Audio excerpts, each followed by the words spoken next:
Yeah, what's up? Welcome to HipHopCitizen. I'm your host, Dialect 718.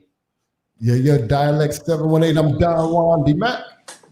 Yo, Got my man Architect 7 in the building. what's going on, everybody? Another Friday. Yeah, man. I'm in this joint sweating, bro. It was a little one-man party popping off, man. Oh man, I see. At least you put the shirt on. Yeah. Y'all caught me a couple times with the wife beater, but that's all right, man. You know, that's quarantine vibes. You know what I'm saying? Well, that's good. You ready for live for Friday night? Hey, yo, man. I want to shout out Travis Trapp, man. He dropped 3 gems on me last minute at the end of the show, man. And 2 of them was bangers. The third one I couldn't play. It was jacked up. I don't know what was going on with the email, but those are going in rotation. Anyway, man, it's good to be back with y'all, man. Friday Night Live. What's up, Dave?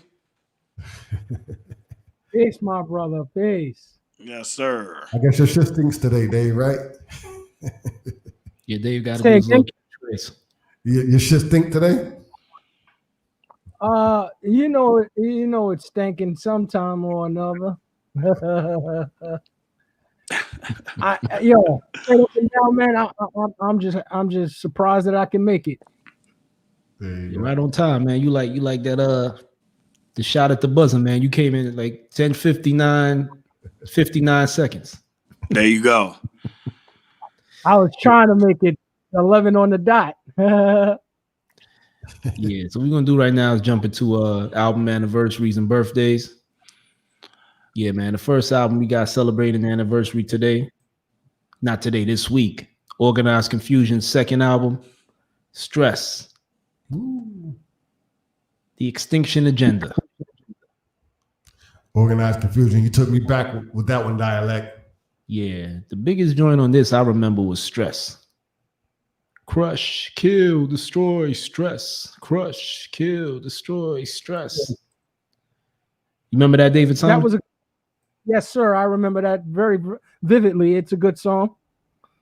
Let me turn some things up here because I'm really sounding drowned out in my own head, for the first time. Mr. Scarface. The next person celebrating the anniversary is Scarface of the legendary group The Ghetto Boys. So he released, it's the anniversary of his release of The World Is Yours, which was his second solo album. Can't remember the joints off of this, but I'm pretty sure it was hot. I'm drawing a blank on that original Scarface. Yeah, we got RO in the green room. We're gonna get him on right after we get through this. And this week, 25 years ago, Yo MTV Raps aired its final episode when they had all the MCs come through for one big cypher. You guys remember that show? Yes, sir. Oh, do I? Of course. It was the only thing going hip hop. In fact, it was the hip hop citizen of its day. Correct, man. It's responsible for bringing hip hop into the homes of many people, man, especially those outside of like the major cities, those outside of New York. That's right. Yo, yeah, started off with what, 1 day a week, and then 1 hour, 1 day a week, and then it ultimately became every day of the week or something. Yeah, I think every day at like 4:30 p.m. Like right when you got out of school. I know I used to watch that in Video Music Box, like back and forth. Man, kids today, they don't know. Yeah, man. Shout out to Yo MTV Raps. RO in the green room. You know what I'm saying? Stay tuned. Yeah, another person celebrating the album anniversary, OC, released his second album, Jules. OC. This was the follow-up to Word Life. Yo, that's our RC from today's DITC, right? Yeah, that's OC from DITC crew. Wow, you know what I'm saying? Looking younger. I guess we all did back then. Yeah, this is a joint. He had a song with Big L on this called Dangerous. You know, and David Simon always quotes Big L from this song. Yeah, what was that quote he had, Dave? The word Big L came up with? What is it? You Pusino. Yeah. And other joints he had Yvette Michelle on this. I'm sorry to interrupt, Dialect, and I know we have RO in the green room and everything, but I thought you were going to do a roll call of the individuals in that picture on Yo MTV Rap. DMC that was rapping, T Money, Fat Five Freddy, and Dr. Dre there. Sure, we can do a roll call, man. Absolutely. You must. You got Fat Five Freddy, Dr. Dre in the Rangers jersey, God MC Rakim in the middle, T Money, MC Surge with the plaid shirt on. But yeah, I remember they had like two ciphers going on. They had a cipher with like the rappers from the 80s, krs-one, Rakim. Then they bought some cats from like the 90s. They had Special Ed, Redman, Method Man. But that was a dope ass freestyle though. And everybody I think was doing it off the top too back then. Interesting. I didn't even know that was a freestyle session. Yeah, But it was a freestyle session. Even Ed Lover got into it at the end. He was like the last person to freestyle to close it out. The reason why I was saying to do the roll calls because we will revisit Dr. Dre's story, right? Allegedly. Yeah, we will revisit that. Okay. Just wanted people to get a sense of what we're doing tonight. Yeah, no problem. Thank you, sir. Another album celebrating the anniversary. I believe it was 21 years ago, released in 1999. Mobb Deep's Murder Music. Man, I still got that in my hot on my iPod. You know what I'm saying? Or my iPhone, whatever you want to call it these days. Yeah, man. Classic joints on this. Quiet Storm. The Realist featuring Coogee Rap. And my favorite joint, It's Yours, featuring Nas. Man, that's still a banger. Classic, man. Yeah, Nas had the classic line, silk shirt in my chest show, what a flirt. Holly Berry blew a kiss at the Barbra Streisand concert. I like bars, man. Shout out to The King Disease. Yeah, did you heard that album, Dave? I heard a couple of tracks that the radio played. I'm the only one listening to radio. Yeah, we gotta talk about that later on. But yeah, shout out to Mobb Deep. What's that? The new Nas joint? Yeah. Yeah. There's a few bangers on there. Yeah, this album, man, right here, I actually own. I actually went and bought this in the CD store, man, at the Wiz. Raw Flush. Ghetto Millionaire. Damn, bro, you just date stamp yourself. He said the Wiz. Hell yeah, man. Nobody beats the Wiz, baby. It was either the Wiz or Beat Street, man. And in order for me to get to Beat Street, I had to hop on the train. So I just took the 30-minute walk to the Wiz instead, man. The classic joint on this was Iced Out Medallions featuring Noriega from Capone and Noriega. T.I. released his second album, celebrating anniversary, Trap Music. A classic, according to our faithful watcher, Mr. John Harp. Oh, John Harp is Atlanta full time, baby. Yeah, John Harp's Atlanta all the way. What up, Atlanta? ATL. Yeah, shout out to Michael Mitchell. He said Brownsville. What up, Freddie Gutierrez? What's up, baby? Columbia in the house. Columbia. Was T.I. the first person to... Was that? Is that where Royal Flush is from? Brownsville? Nah, Royal Flush is from Flushing, Queens. Him and Mike Geronimo. Oh, okay. Yeah, he came out with Mike G. So was T.I. the first person to use the term trap music? I don't know. John Harp. Let's bring in John Harp for that. There he is. He popped right up. He must have smelled T.I. Yeah. What up, John Harp? What up, baby? Atlanta in the house. John Harp never comes in this early, man. He saw T.I.'s image pop up. He came right in. And I thank you, sir, for joining us. Yeah, also celebrating anniversary. This is some cats from Don Juan and Architect 7 territory, Virginia. The Clips released Lord Willin'. I believe this came out, if I'm not mistaken, 17 years ago, 2003, 2002. Watch what you say to T. He's been here. Yeah, classic joints on this, man. Grinding. And my joint was goddamn. One of the MC on that joint, I thought he was gonna blow up, man. This cat by the name of Roscoe P. Coltrane from Philly. I thought dude had a promising career, man, but I guess he got locked up. And they also had Ab Live on that joint. Hey, post up John Harp's comments so that the world knows what's going on. John Harper starting stuff. the guy, like, is that you with the mic in the headphones? Am I getting feedback off your headphones? Like, somebody turned up too loud to the headphones? Is that me? I keep hearing feedback. Yeah, I'm hearing feedback. I don't think that's me, though. Yeah, so the last album celebrating the anniversary, Talib Kweli dropped his third studio album, Eardrum. Talib Kweli, that's my dude, man. Hey, was it before him a high-tech collab, or was it after the high-tech collab? I guess they put in the high-tech collaboration. I guess they're counting that one too.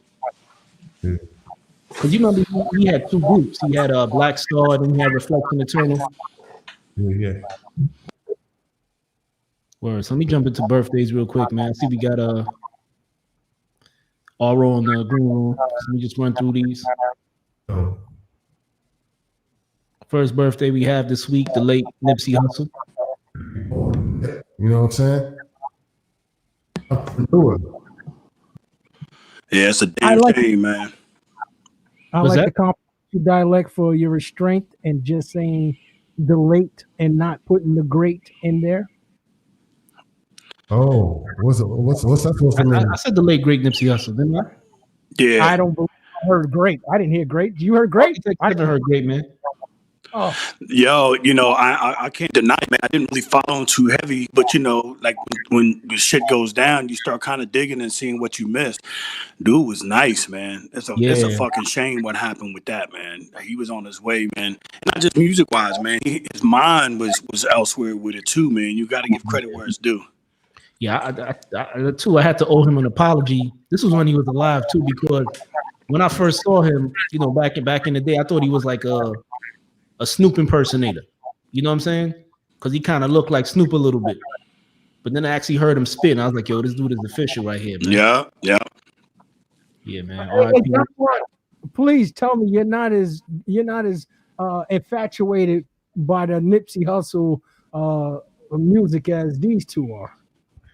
Oh no, I'll be honest. I followed Nip for a while. Saying as the Redskins, and we had Deshaun Jackson. There was a big deal with Deshaun Jackson hanging out with Nipsey, and it almost cost Deshaun his career. So yeah, growing up in the DC area, I became familiar with Nipsey Hussle through his relationship with the Washington Redskins. Again, America, I'm in the boat alone. You see, Dave. I know why Dave is upset. Here's the thing: when Dave was a kid, he was a big fan of The Wiz. And Nipsey Russell was his favorite character in The Wiz, the guy who played the Tin Man. So, he was upset that he took his name and flipped it. That's all it is. Hold on. You're on something that I was a big fan of Nipsey Hussle as well as Flip Wilson. But my favorite movie Nipsey Hussle was in, Nipsey Russell, this guy here, it was the football movie with Goldie Hawn. I believe it's called Wildcats. Have you seen it? You see, Nas. You see, I hit the nail right on the head. It's because of Nipsey Russell.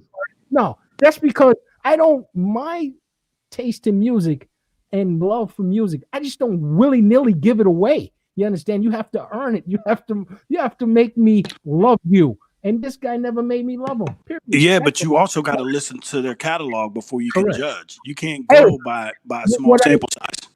What I hear, I don't love. Period. That's it. Let's move on. I don't want to talk ill about the dead. Okay, next person celebrating a birthday this week, the Wu-Tang affiliate Killer Priest.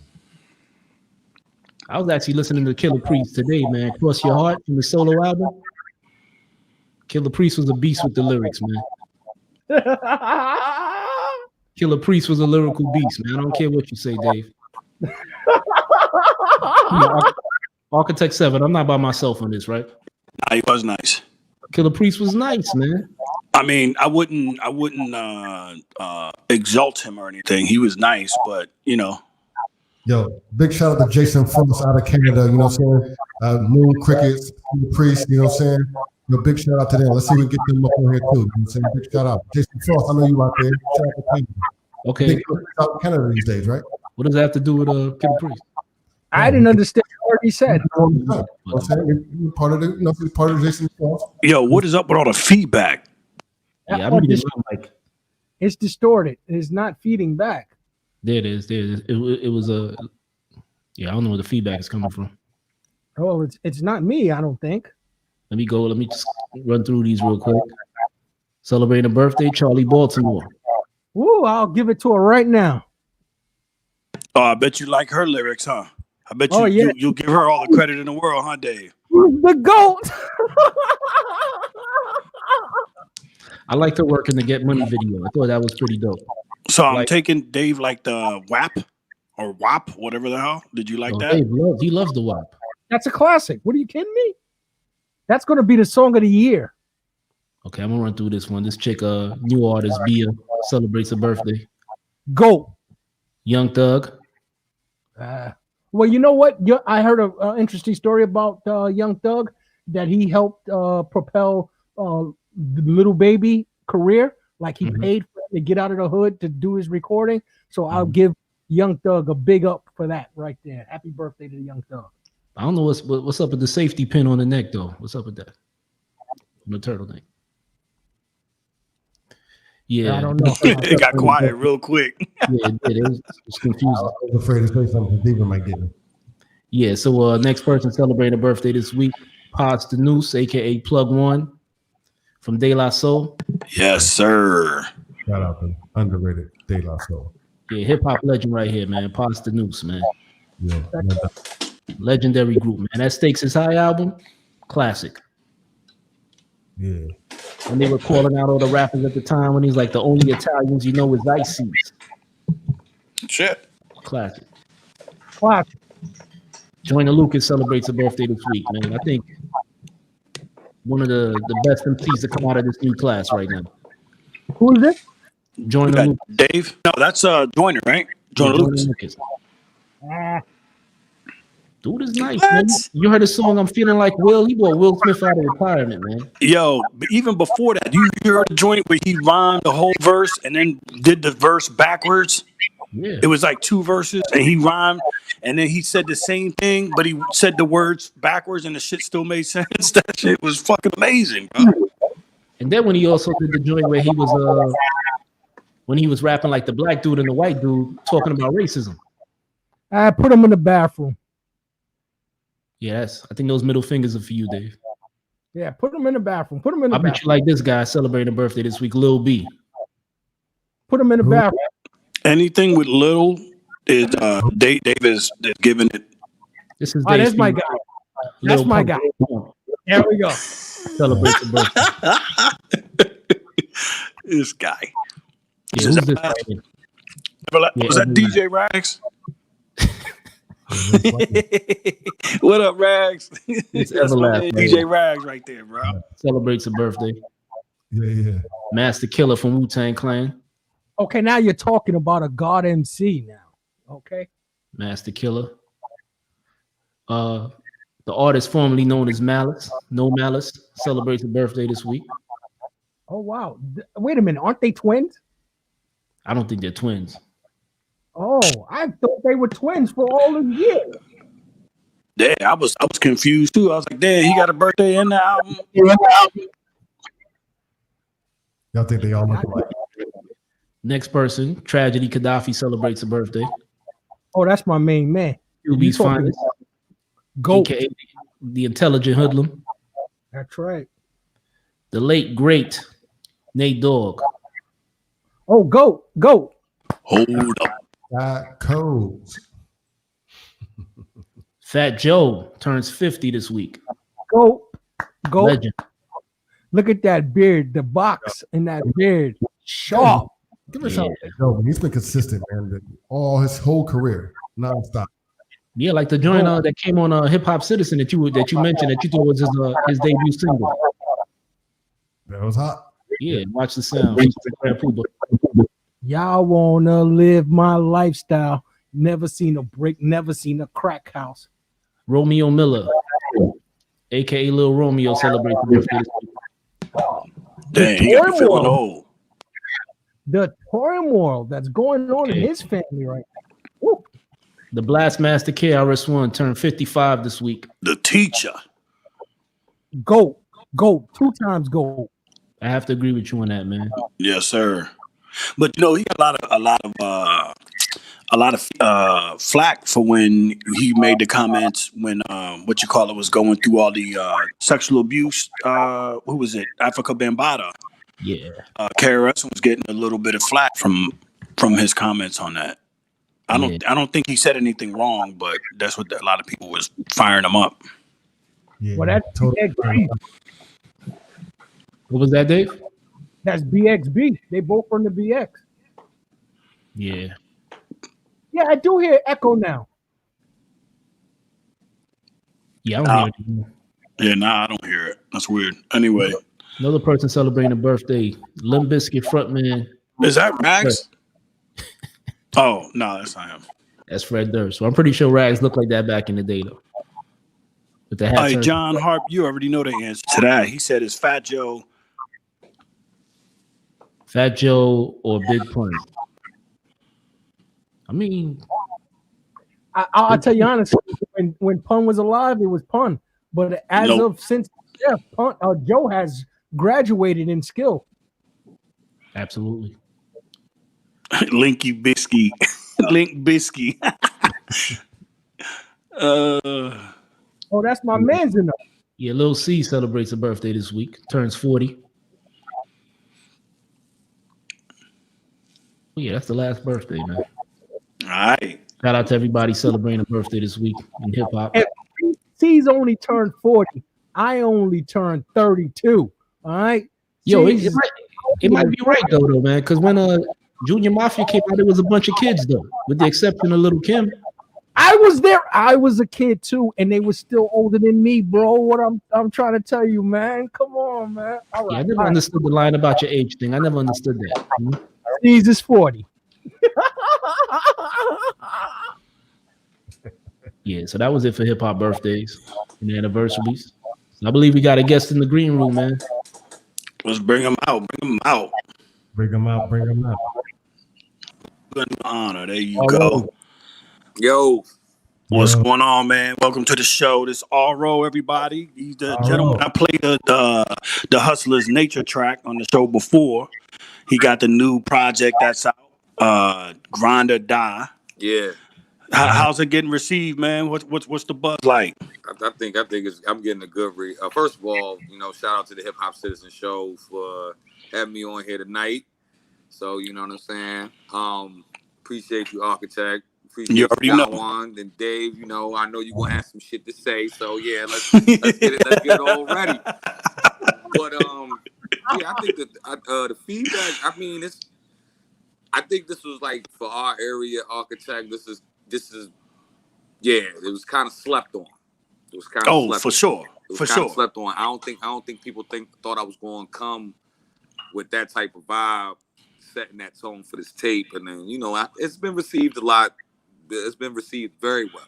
Very well. And I recall when you did the 30 for 30 series. By the way, if you haven't checked that out, go look on YouTube and look up RO's 30 for 30. He did 30 freestyles and with videos, complete with videos. And a lot of naysayers were saying, okay, you can do that, but can you write an album? Where the fuck are they now, huh? I think that's like, when Steve Young beat the Chargers and everybody said like he ain't Joe Montana until he got the championship. Well, I think I kind of got that monkey off my back for real. Yeah, no doubt, man, no doubt. So what's on the horizon, man? You got the first visual you dropped was for Hustler's Nature. Right. You got any other treatments that you dropping? I think we, and I think listening to the album, listening to the fans, listening to the streets, I think we might go with. I know Mama Eyes on the tape with me and my boy Eyes. I know that's a heavy track on there. I know a lot of people feeling that one. I think As the World Turns, everybody feeling that one with Mr. Smiles and Big Benz, but it's something about Lord Forgives Me and We Gonna Make It 2K20 with N-Burb. Everybody is feeling. Like, okay. So those will probably be the videos coming on the horizon next. The ones I just named. Okay. One thing Architect didn't cover in the 30 for 30, right? That you wore jerseys for everything you did. for the 30 videos. What do you do with those 30 jerseys, if you don't mind me asking? Actually, them 30 jerseys are sitting in my closet right now, and what I do is just, you know, keep them there. I can't fit them no more because back then I was a little bit heavier. So, you know what I'm saying? They just sitting there. Like, these are not the mom and pops Mitchell and Ness joints that you get in the barbershop from your man down in the, you know, I actually kind of the Chinaman joints. Not the Canal Street joints, not with the ill stitch. Yeah, with the ill stitch. But I like when 30 for 30 came up. When 30 for 30 came about, like, I mean, I played with the name, and I said, you know, I'm gonna do 30 videos, do this, and you know, I'm a big sports fan and everything, and I just was buying jerseys at the time because I collect sneakers too, but I was just in like my jersey thing, just collecting jerseys at the time. So I put one and one together and made it two. So I was good with that. Was it a requirement that the people that were in the video with you, that recorded with you on the features, that they wear jersey as well? No, not really. But I think the one video that I had was with Mr. Smiles. We did the freestyle over the old Jadakiss and what was it? Jadakiss and Styles P shootouts. And in the jersey I had the old school Toronto Raptors Tracy McGrady one. And Mr. Smiles, he had the Orlando Magic Tracy McGrady one. So in my verse, you got the clippings of him being in Toronto, and in his verse, you got the clippings in Orlando. And the stuff was catching so much wildfire that on Instagram, like, we actually had Tracy McGrady comment on that video and give us props. Fantastic. So none of those videos was actually taken down due to the fact of copywriting infringement? Well, yeah, I know on YouTube, and see, this is the thing that I'm learning as part of the business side of it. Because, you know, back in the day, we used to be able to rhyme over anything and then put it on YouTube, and we ain't have nothing to worry about. No. I can honestly say out of 30 videos, I know maybe 3 or 4 are taken down, but the rest is still up there for the most part. And I know on Facebook, under my Murcielago Row page, you just go there, tap photos, go to videos. All of them should be there, except what I think like the first 2. Put it like this: anything that's and this is for all artists out there that's doing the videos and freestyles. If you rocking any Jay-Z beat, you might as well not even do it. Because Jay gonna take it down. Jay gonna take it down. So personally, he takes it down personally. Yeah. So he's like, nah, I need my ducats. Y'all need to come to title for that. Beyonce's in the back doing this in the back while he's taking it down. Yeah, and Lil Mama come out of somewhere, just post up. You know what I'm saying? So Blue Eye tells him about it. Go ahead, Don. Excuse me. No, I was just saying, RO, if you don't mind, I think if you turn your camera sideways, we'll get the optimum view of you, bro. You know what I'm saying? Right here? Yeah, I think you turn it sideways. I think your camera should adjust, I think. All right, hold on, like this. There we go. Yeah, there you go. All right. Word. Congratulations, by the way. Hustlers Nature. You saying you snuck one on us. I didn't know. You know what I'm saying? I knew that you could flow, but I didn't know you had balls, man. You know what I'm saying?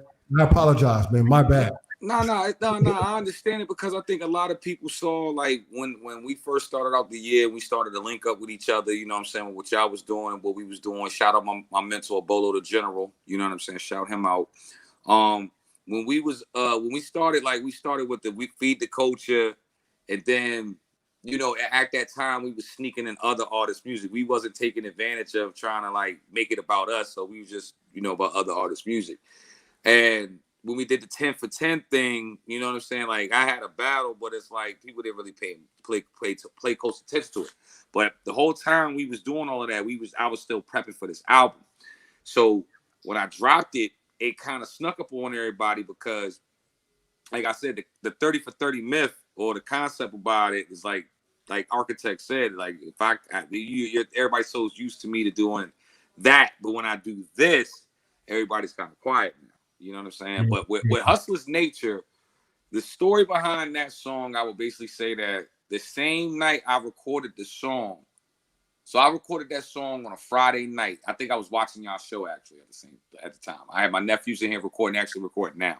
So I was watching y'all and, you know, seeing what y'all was doing. And then I ended up recording Hustler's Nature in 30 minutes. Like, I recorded the whole track in 30 minutes, mixed it down in probably like another 10, so about 45 minutes, whatever. So then the next day, I shot the video. You know what I'm saying? Wow. And then, because I was trying to find the appropriate mood or what we say now, the appropriate vibe to set off this tape. So once I came out there with that, and I saw the response, and I'm looking at how the bars were what I was saying, like because I mean we could all, and everybody in this room may have picked up a pen or a pad at one point in time, or they still do to sharpen their craft or whatever.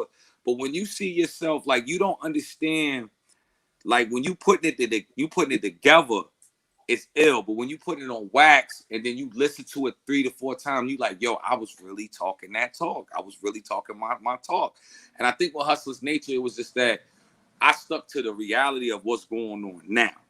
Because, you know, COVID hit. COVID done fucked up everything for everybody. And, you know, either you going to get it or you not.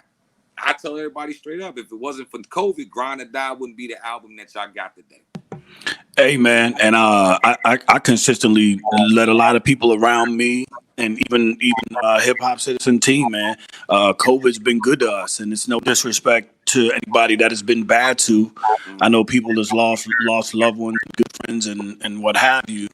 But it was definitely a time to reflect and look back and say life slowed down. Life slowed down. It gave us the ability to look around us and see what was more important.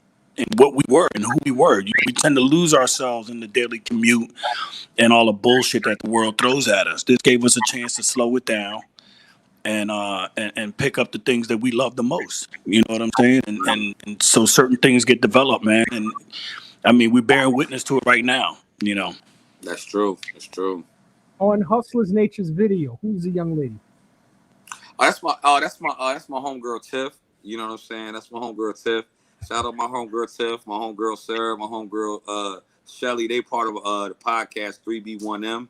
That's on all streaming platforms as well. So, you know what I'm saying? It's just that, you know what I'm saying, I had to get the look. I had to get somebody with some sass and all of that to play that role that can definitely, like, to come with that vision. You know what I'm saying? To make the intro the way it need to be, because, like, with the video itself, it was more so, like, when you look at it, like, that is a relatable scene. You know, you may have some women that's out not for the long haul. When the ride gets bumpy, they jump ship. So that's how we put it together, put the treatment together, then we just made it happen.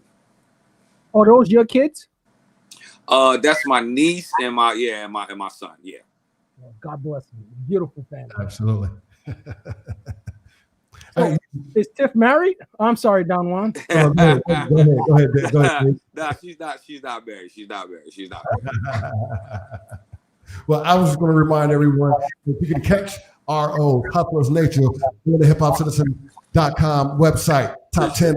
You catching one of the top 10 independent hip hop videos talking about Hustler's Nature. That's right on time, brother. You know, Pharrell just dropped one. Jay-Z just dropped one today. Nas dropped one, and they're all carrying the same message that you're carrying. Is that a coincidence, or is it a movement? I think what we trying to do is give kind of like, I think with me, I can't speak. Like I said, I look at Nas's album because I've heard y'all talk about that earlier when I was backstage. I'm probably gonna digest through that this weekend. Because I can't take nobody's word off of it, because, you know, people just everybody be hating on Nas for no reason. I think everybody is trying to give the message of how to uplift each other without having to be so, I guess, like, direct in a sense, like us having a conversation face to face. So you'll try to give it through a melodic tone with a beat or something that, you know, people be motivated through that. So, I mean, I think everybody, like, is trying to just empower people in their own way with what's going on. Like, me personally, like, this whole COVID thing, like, I'm gonna be real with you, like, COVID, with me, like, I started recording Grind or Die in what was it, in January. You know what I'm saying? And the first 3 tracks off of Grind or Die are from January 2020. COVID hit. When COVID hit heavy, that's about March, April. That's when I started digging back into, like, getting it really into how it needs to sound. And I think with COVID, it opened my eyes, because of the fact of the matter being is that, like, we all just had to tap into that reservoir, like, of being that hustler, or being that person that's about money. Like, they could shut down your job today, But at the same time, you know, you got 3 to 4 or 5 streams of income, and none of them has to be illegal. You know what I'm saying? Yeah, one of my favorite lines in the track is, no matter what you're doing, whether you're pushing that trap or whatever, man, get your hustle. And that was the message that I took to heart on that one. I felt that one. Mm-hmm. Right on time. Mm-hmm. Facts. So when you're recording this and writing it and COVID hits and you're having this awakening moment, this enlightening moment, what is the message that you want to send out besides just to get the money and hustle hard? Man, it's just about developing. You know, developing your self-esteem in it, man. Like I tell you, everybody done been through some stuff. You know what I'm saying? Like everybody, like it don't like I said, when I break down like Hustler's Nature, like if you ask me, Hustler's Nature is a tough song. But I think the song that I might have touched a little bit more of the etiquette of the streets was probably Ain't the Same No More. You know what I'm saying? And it's just like, you know, when I'm as an artist, if I'm writing these lyrics and stuff like that, and it's getting me to my point, and I feel like we have to definitely explore the options of trying to paint the perfect picture of what it needs to be done. Like everybody is sending a message, but it's just how you interpret it and how you try to display it too, through the bars and everything like that. Oh, absolutely. If that makes sense. That is 100% correct on the percent. Or you can send a message out there, but how a person perceives it is up to the individual. Now, like I said in the song, if I mean, you know what I'm saying, I can lead you to water, but I can't make you drink it. Yes. How can you take the jewels if you use the trinkets? Yeah. Yes. True. Yes. That's 100 right there. So who else is featured on the album? Features are I got my man Oz Chosen Few. He just dropped his EP Merlot out today, so he dropped his joint. I got Big Benz, Mr. Smiles, they from out Reston. Big Benz, I mean, hey yo, right. Big up Big Benz, bro. I've been rocking on the on the joint that I do right before the show, the 2x50. I came across that joint because, of course, you know, him and K Beta have done some joints together. Yeah. K Beta being the big homie. Right. Came across him on the track, and I said, let me go find out what my man's putting out. And I came across the 2x50 track, and I was like, that's going in the rotation quick, baby. Man, I'm gonna tell you right now, that 2x50, then you got probably about 12 more EPs that you can go grab off the line too, because the boy that did 12 EPs in 1 year. Oh, trust me. I'm going down a rabbit hole with all this shit, baby. Right. And I got Eyes, Big Benz, Mr. Smiles. I got Ember. I have my man Paradise and Ben Olaf. So we did a track called Where I'm From. That's basically talking about the social injustice and all of that stuff that's going on right now. And I got my man Ronnie Roll Up. We did an R&B joint called Boo Thing, and then the final track is with my niece and my cousins that passed away last year. So I got them with their bars on the front of the song, and you know the song goes into their bars go into the song, and I'm paying a tribute to them. So yeah, I'm a little shocked that I didn't hear Black Mav's name since the 30 for 30 that I heard the two of you on was it sounded like a real good tandem. Me and Black Mav, like first of all, shout out my man Black Mav. That's my brother. I've been knowing Black Mav for eons and eons and eons. And Black, like I said, with that one with Mav, like I think with Grind or Die, like the way it was going, it was like, and this ain't to take nobody out the game anyway, because like I said, it's just that when I've heard certain beats, like when I hear a beat, in my head, I will already know like who I got to place with the feature. And like me and Mav, like Mav been one of my biggest supporters since I was out here rhyming when we was both young. And like I told Mav always got a plate. You know what I'm saying? Like Mav always got a plate with me to eat, and vice versa. So it's like don't even worry about it, Dave. The Black Mav and R track is coming, and it's probably gonna come on Mav's tape that he's working on too, because that joint fire right now.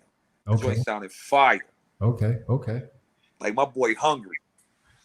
So, are we gonna get a visual on all the tracks, or are you gonna just select a few and then you're gonna move on to the next project? Will we get visual? I think we're gonna get a bit. Like I said, we're gonna probably get. I think the next visual coming out is probably gonna be. We gonna make it 2K20 and I want to say, Lord forgives me, and I'm gonna try to figure out how to do this Mama Eyes joint, and do that, and another video. I'll probably do 2 more videos for this, like 3 more videos for Who this. put the video together? What, do they do all the videos together? Is it the same director there? Put it like this, Day Off Films. That's who I did 30 for 30 with. The whole 30 for 30. The whole 30 for 30 with. So as an artist, I'm only going to sit there and use the people that I feel comfortable with, that I know that can get my angles, that know how I work and how they work. So it's really no miscommunications and stuff. We had Joppy on the show, and we talked about Maurice. Those are 2 artists that I believe that you are connected to. What's your relationship to Joppy and Maurice?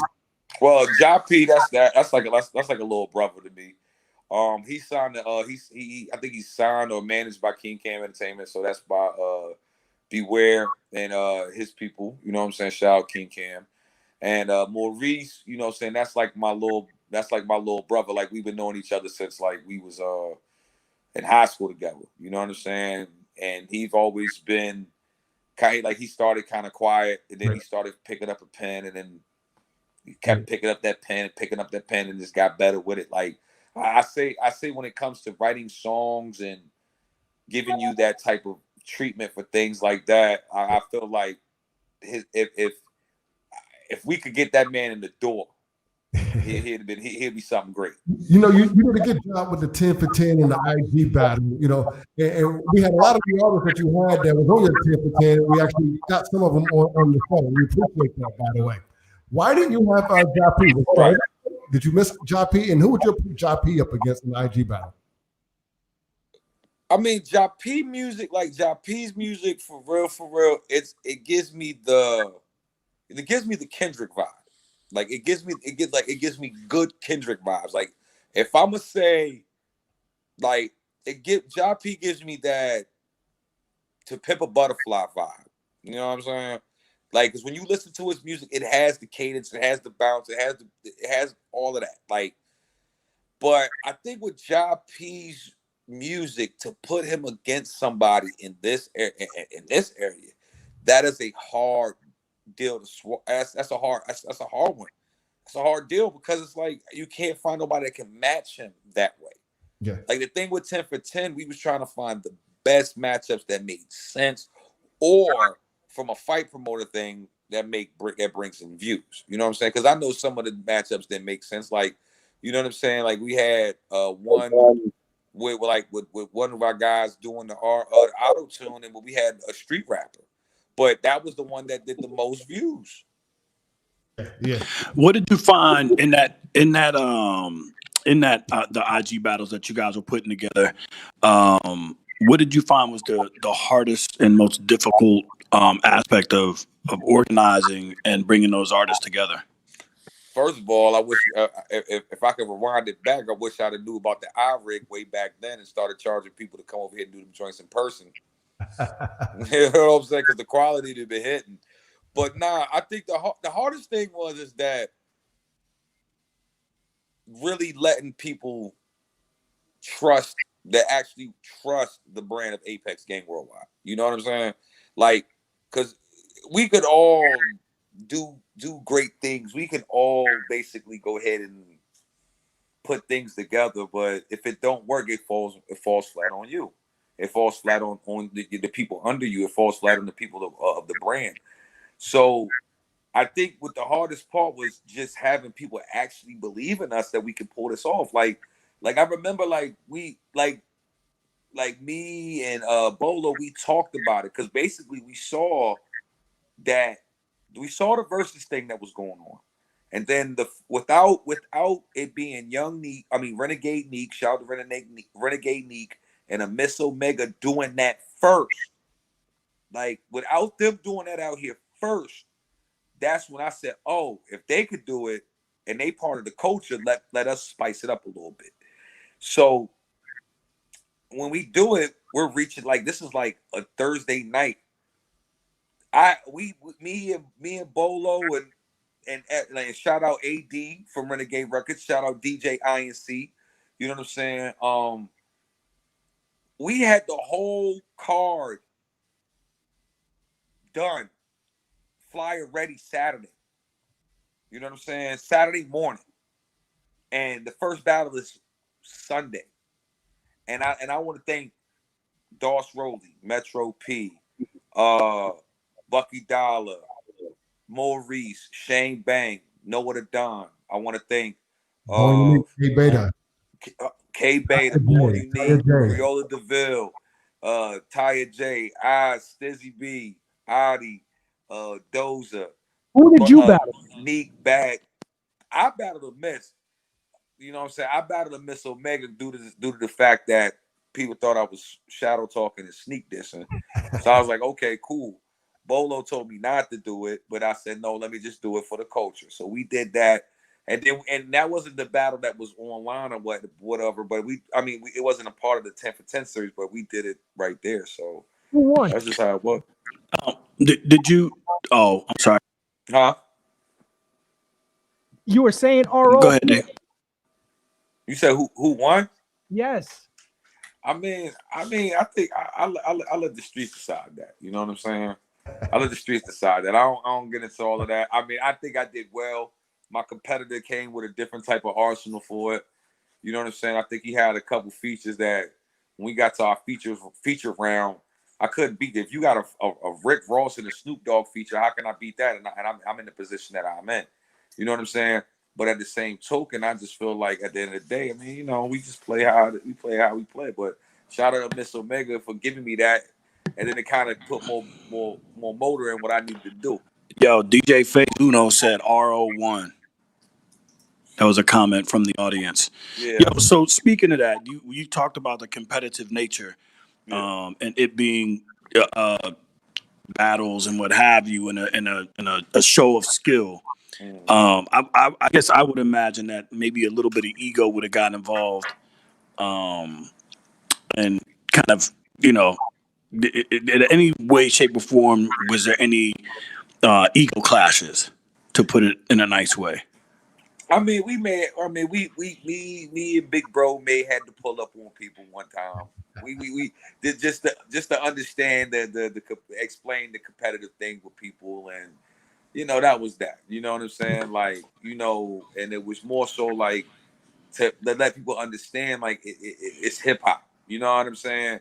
Right. Like it's hip hop. Sticks and stones may break your bones, but words will never hurt you. Right. And the way I'm starting to feel, if words are starting to hurt you, then you finding the wrong game, or you need to stay in the house. So and that's no, go ahead, Dave. Is the reason why the battle is not online is because of the features of Rick Ross and the other individual? No, Dave. I think with that one, we didn't really give it a part of the 10 for 10 card because we didn't like the way we had the names ready for that 10 for 10 volume 1. We was like, all right, we'll just give you the exhibition joint and don't put it on the card. But it wasn't because of that. Oh, okay. Yo, I appreciate your honesty, RO. We got RO hanging out with us. One question that I couldn't answer is, where is RO from exactly? Me? So me personally, I am from Woodbridge, Virginia, by way of Norfolk, Virginia. Okay, I know. So like when I was a kid, I used to live in Norfolk. You know what I'm saying? And my mother, you know what I'm saying, her being in the military, you know what I'm saying, she shipped me all over everywhere. Had me in Ohio at one point, and then moved back down here. But when I was a kid, I used to be in Norfolk. Like I used to stay in Norfolk. You know what I'm saying? And stay out of Columbus, Ohio as well too. Shout out to my Ohio family too. But I'm from Columbus. Shout out to Columbus. Yeah, so that's what it is. But that's why I think when everybody asks where I'm from, because they ask it because they hear it in the music, they automatically would think that I'm from up top. Absolutely. Yeah. Have a New York flavor. Hey, Oro, we got a question from the audience. It says, I noticed you mentioned wrestling at times. Are you a fan? Damn right, I'm a fan. I ain't gonna never stop watching that shit. That joy. That joy. See, here's the thing. Like, I love wrestling. I know it's fake. Okay, we know that. We know that. I mean, everybody, like everybody will watch Love and Hip Hop and watch that, right? So I watch the same thing, but I just probably got to order a pay-per-view once a month to get the story down. You know what I'm saying? But yeah, I love like wrestling. Wrestling's my joint. Only the WWF or WWE? WWE, AEW, what is it? New Japan, all of that. Wow. Okay. Who's your favorite wrestler? Sting. Still to this day. Sting. And you want to know something? He's an underground wrestler. It's not like he ever made the big show.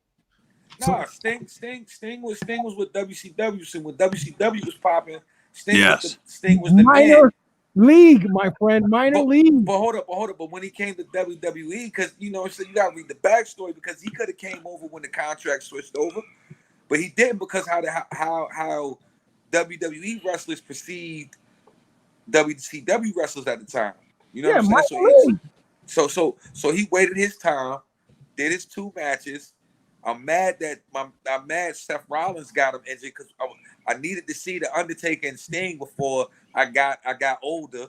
You know what I'm saying? So yeah, so that's just what it is. I was going to bring that up, RO.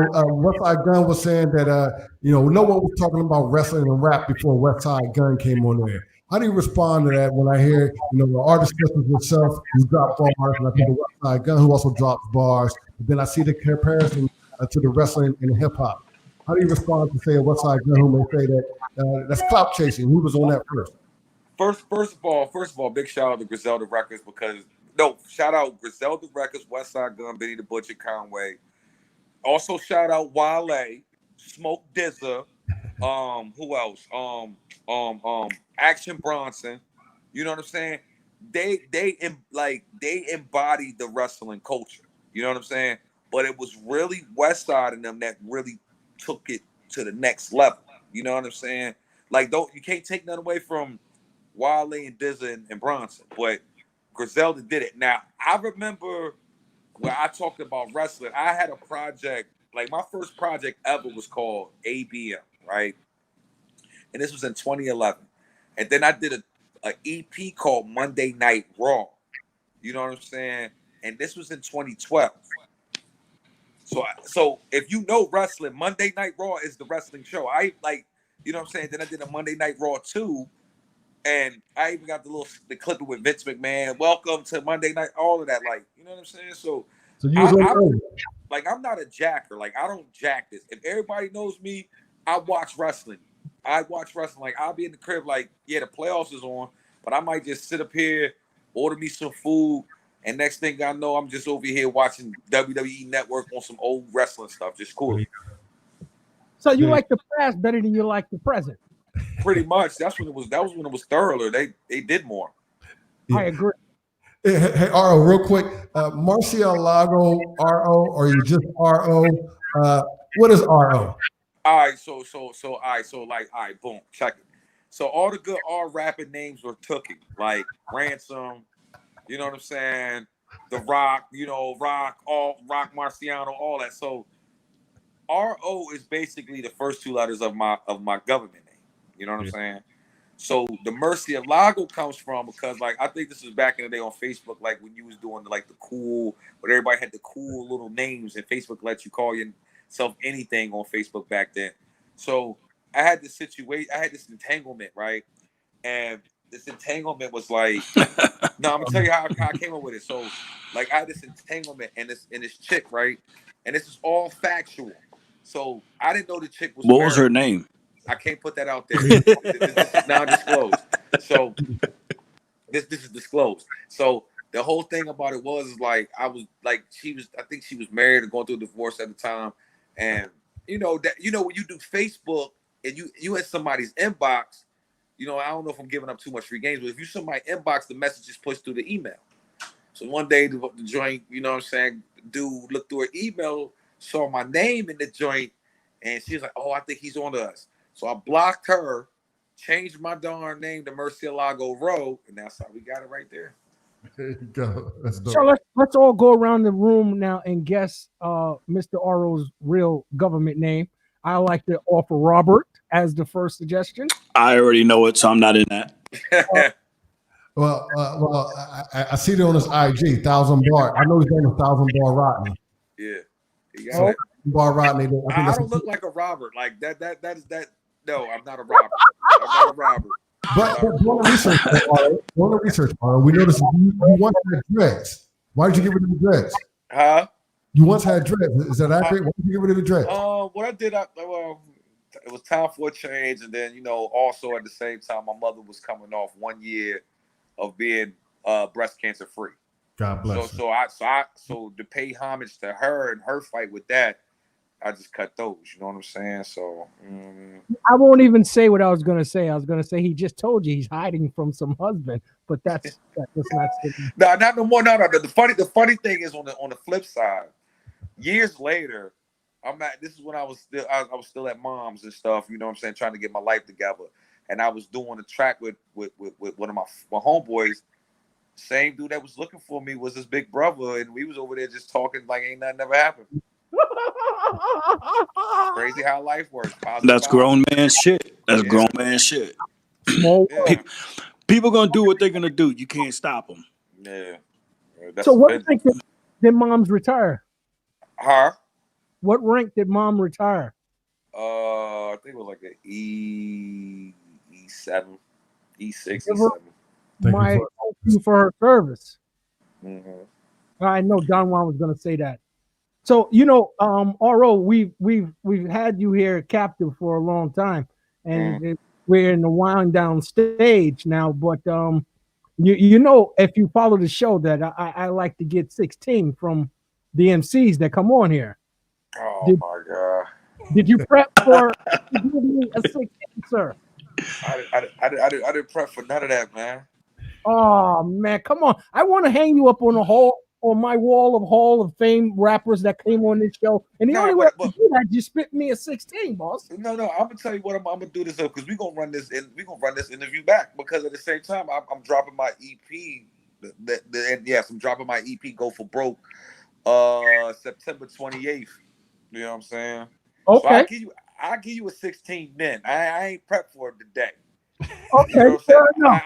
Listen, because I don't want to be like the rest of the rappers that come on there, like you might have seen me, Architect might have seen me on this interview, Downwall might have seen me on this interview, and Dave, you might see me on this interview, and I'm spitting the same verse throughout the whole joint. You know what I'm saying? Fair enough. So if you guys have anything else for Mr. RO, now is your time. We're gonna make you look good on the post, man. We got you on the post, homie. And we appreciate you stopping by.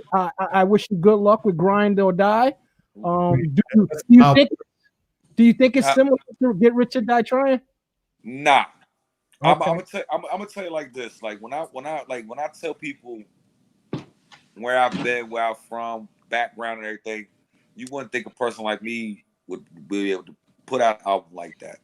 I think what I did, I understood the rights and wrongs that I was making as an adolescent. I understood, trying to be outside or being outside when I got, you trying to be, but actually being out there really doing things that's lively. You know what I'm saying? And I think at the same time, I could never compare it to Get Rich or Die Trying because one thing for sure, two things for certain, that I get shot 9 times. You know what I'm saying?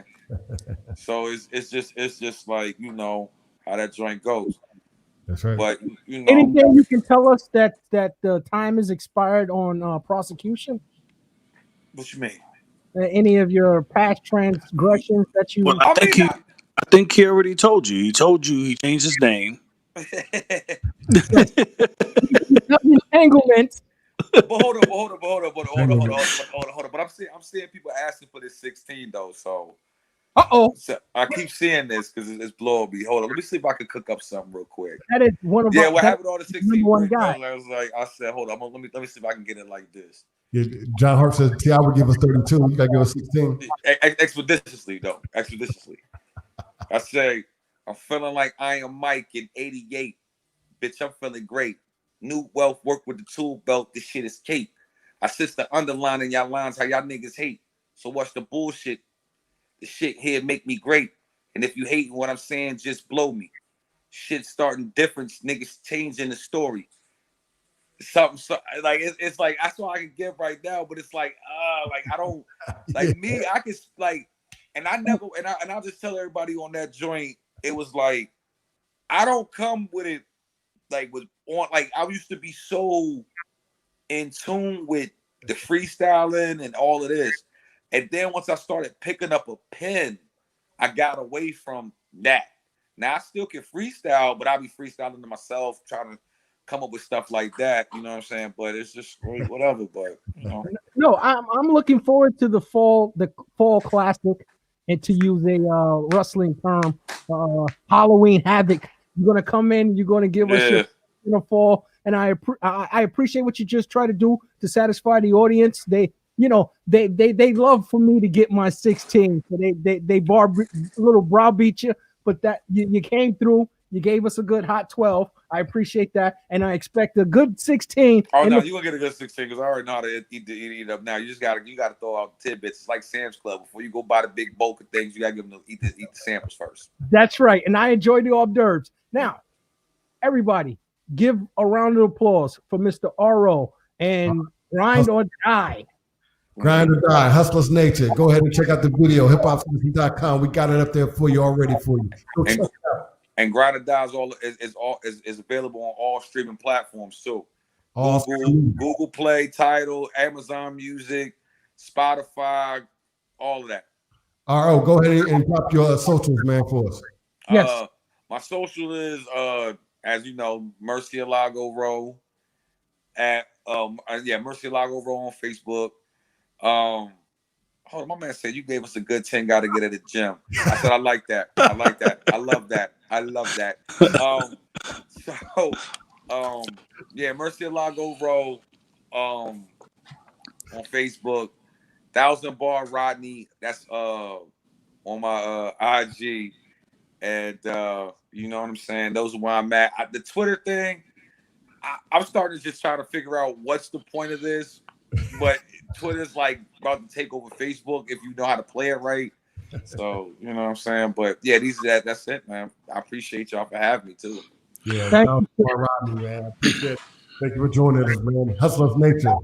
Hey, tell Bolo I said what's up. Say it again. Tell Bolo I said what's up. I got you, man. I'll definitely tell him. Say you said what's up.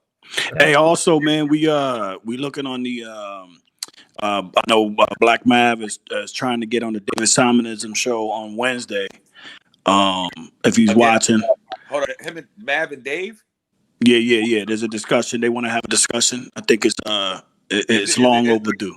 Is it held in a steel cage? Because I saw the last one. Wait a minute. I don't know how this is being perceived now. I saw the thing. I was just like, and I had to tell Mav, I said, did you know what you was getting yourself into? I said, because I was like, because I remember we had this conversation about Dave talking about Griselda, and we was all in the thing. We like, what are you talking about? Like, are you serious? But I know how Dave works. I've watched him enough times to know if you catch the bait, he got you. No. We're gonna have a peaceful conversation. He's gonna come in and apologize for his behavior, and I'm going to accept, and we're gonna take off from there. I learned a lot since I met Black Mav the first time. You know, I had a little discrepancy in understanding or reconciling the activist and the rapper persona, right. and I was able to understand now. I was telling everybody, Little Baby has gave me some clearance when he says I talk about dope and killing, but I tell my people to vote. So you know, at this juncture in life, you have to be more than just what you were put here for, as per se your vocation. So you know, if activism and rap is what he is here for us for, I can't put him in one box and say I don't understand the other. You know. Well, I think. But this is what I'm gonna tell you like this, and this I can't speak for no man. You know what I'm saying? But I can tell you this from my aspect of being a good friend to him for 20 something years. What he told you, what he be doing is what he do. Yeah. When we had listen, you had people that was out there protesting just because they wanted to get the social thing, to do the social move right. He really cares about his community. You know what I'm saying?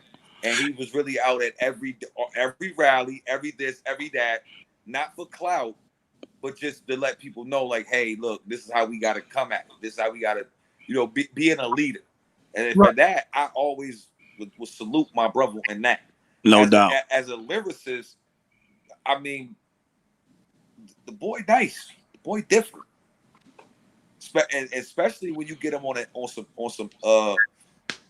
hip hop type stuff, like some hip hop boom bap stuff. He different. Well, I'm telling you, he was a victim of his own goodness or ability to rap. Because when I heard the music, I didn't expect the activist at all. So I was thrown for a loop, and I was more confused at who I was interviewing than anything. You know what I'm saying? But if I had the ability to get to know the gentleman before I actually got to interview him, then I would have recognized that fact that he's multifaceted, as they put it. And that's what I'm going to do Wednesday night. I'm going to interview the multifaceted individual, if he comes on, and we're going to patch up whatever leaks we have. There you go. Yeah, it's only right, man. Now was the time, man. You know what I mean? All right, man. Thank you, Carl, for joining us tonight. I appreciate it. Give myself to the VA. I appreciate y'all, and you know what I'm saying. I gotta hit the gym because I gave y'all a 10. So I gave y'all 10. No. I need to hit the gym because I gave you a good 10. So I'm 6 bars short. So you know what I'm saying. But love is love, man. I appreciate y'all, man. Let's make it happen. All right. No doubt, man. Peace. Come back anytime, bro. No doubt. RO, Grind or Die. Go check it out on all platforms, y'all. Dope album, man. You're missing out if you don't know. Grind or Die. Check it out. Peace. Peace. Thank you, RO. Yeah. Another great interview. HipHopCitizen live stream, everybody. Make sure you go check it out. Hustlers Nature. Hey, I think the architect is some sort of Bobby the Brain Heating or Jimmy Hart, because he's building this Black Mav event like it's supposed to be in a main event. Nah, I think look, check this out, right? I think all too many times, putting the serious hat on, all too many times there's a lot of misunderstanding, right? The first step is always the step that gets looked at, right? And I think he was aware of some of the tough questions or some of the tough responses that you may bring, and I think he came into the ring, for lack of a better term, with his hands up and ready to throw the bolo, right? You came into the ring. You had an idea of an individual that was coming into the ring, and your idea was misunderstood to a certain degree, or didn't understand how the two could coexist. The light and dark of an individual could coexist, and it just happened to smash up in the ring. And I think after you step back and you think about what was said and done, I think both individuals are intelligent enough to recognize where they were wrong and how they stepped and how things could be done a little better. And that's pretty much what it is. So now we got the rematch, the rubber match. Is that what they call it? The rubber match? Rubber match or the third one. Oh, okay. So we got the rematch. Hopefully we don't need a rubber match. You know what I'm saying? No. I look forward to it, man. I think in this day and age and what we're trying to do just for the culture and it's time to unite, man. It's time to bring good conversation and dialogue, man, and get rid of all the bullshit in between. So that's where I'm at with it. Okay. Yeah, and you ask him if his great-great-granddaddy whipped slaves. So yeah, that question, that I think that question would. I think if you don't let it go, dialect, it's going to always haunt us. We got to let those things go. And besides, a question like that only affirms that we're all cousins. I would like to thank RO for coming in and allowing us to interview him with his new project, Grind or Die, and answer the questions as honest as he can. We got his real name. I mean, everybody else knew his name was Rodney. I didn't. And we got a little tale about him and his entanglement life. You know, I think it was a full-fledged interview, and he's a star, a budgeting star. Multi-talented, by the way. He was organizing the 10 for 10 on IG. He's also organizing his own album. I saw some papers online where he got his own business incorporated. RO is a real hustler by nature. Hustler. Yeah, no doubt. Dialect, you were saying? No, I said what I said. I guess you're the host. You should lead us in the news now. Okay. So we got to get into hip hop news and gossip, man. Here we go. So I guess we got to talk about the article or the story that was big in hip hop at the beginning of this week, and that's about the authorities getting the killers of Jam Master Jay. That's right. Yeah, and apparently they had him on the radar for some time. I wonder what took him so long to drop the hammer on that. Was the apprehension worth destroying Jam Master Jay's legacy?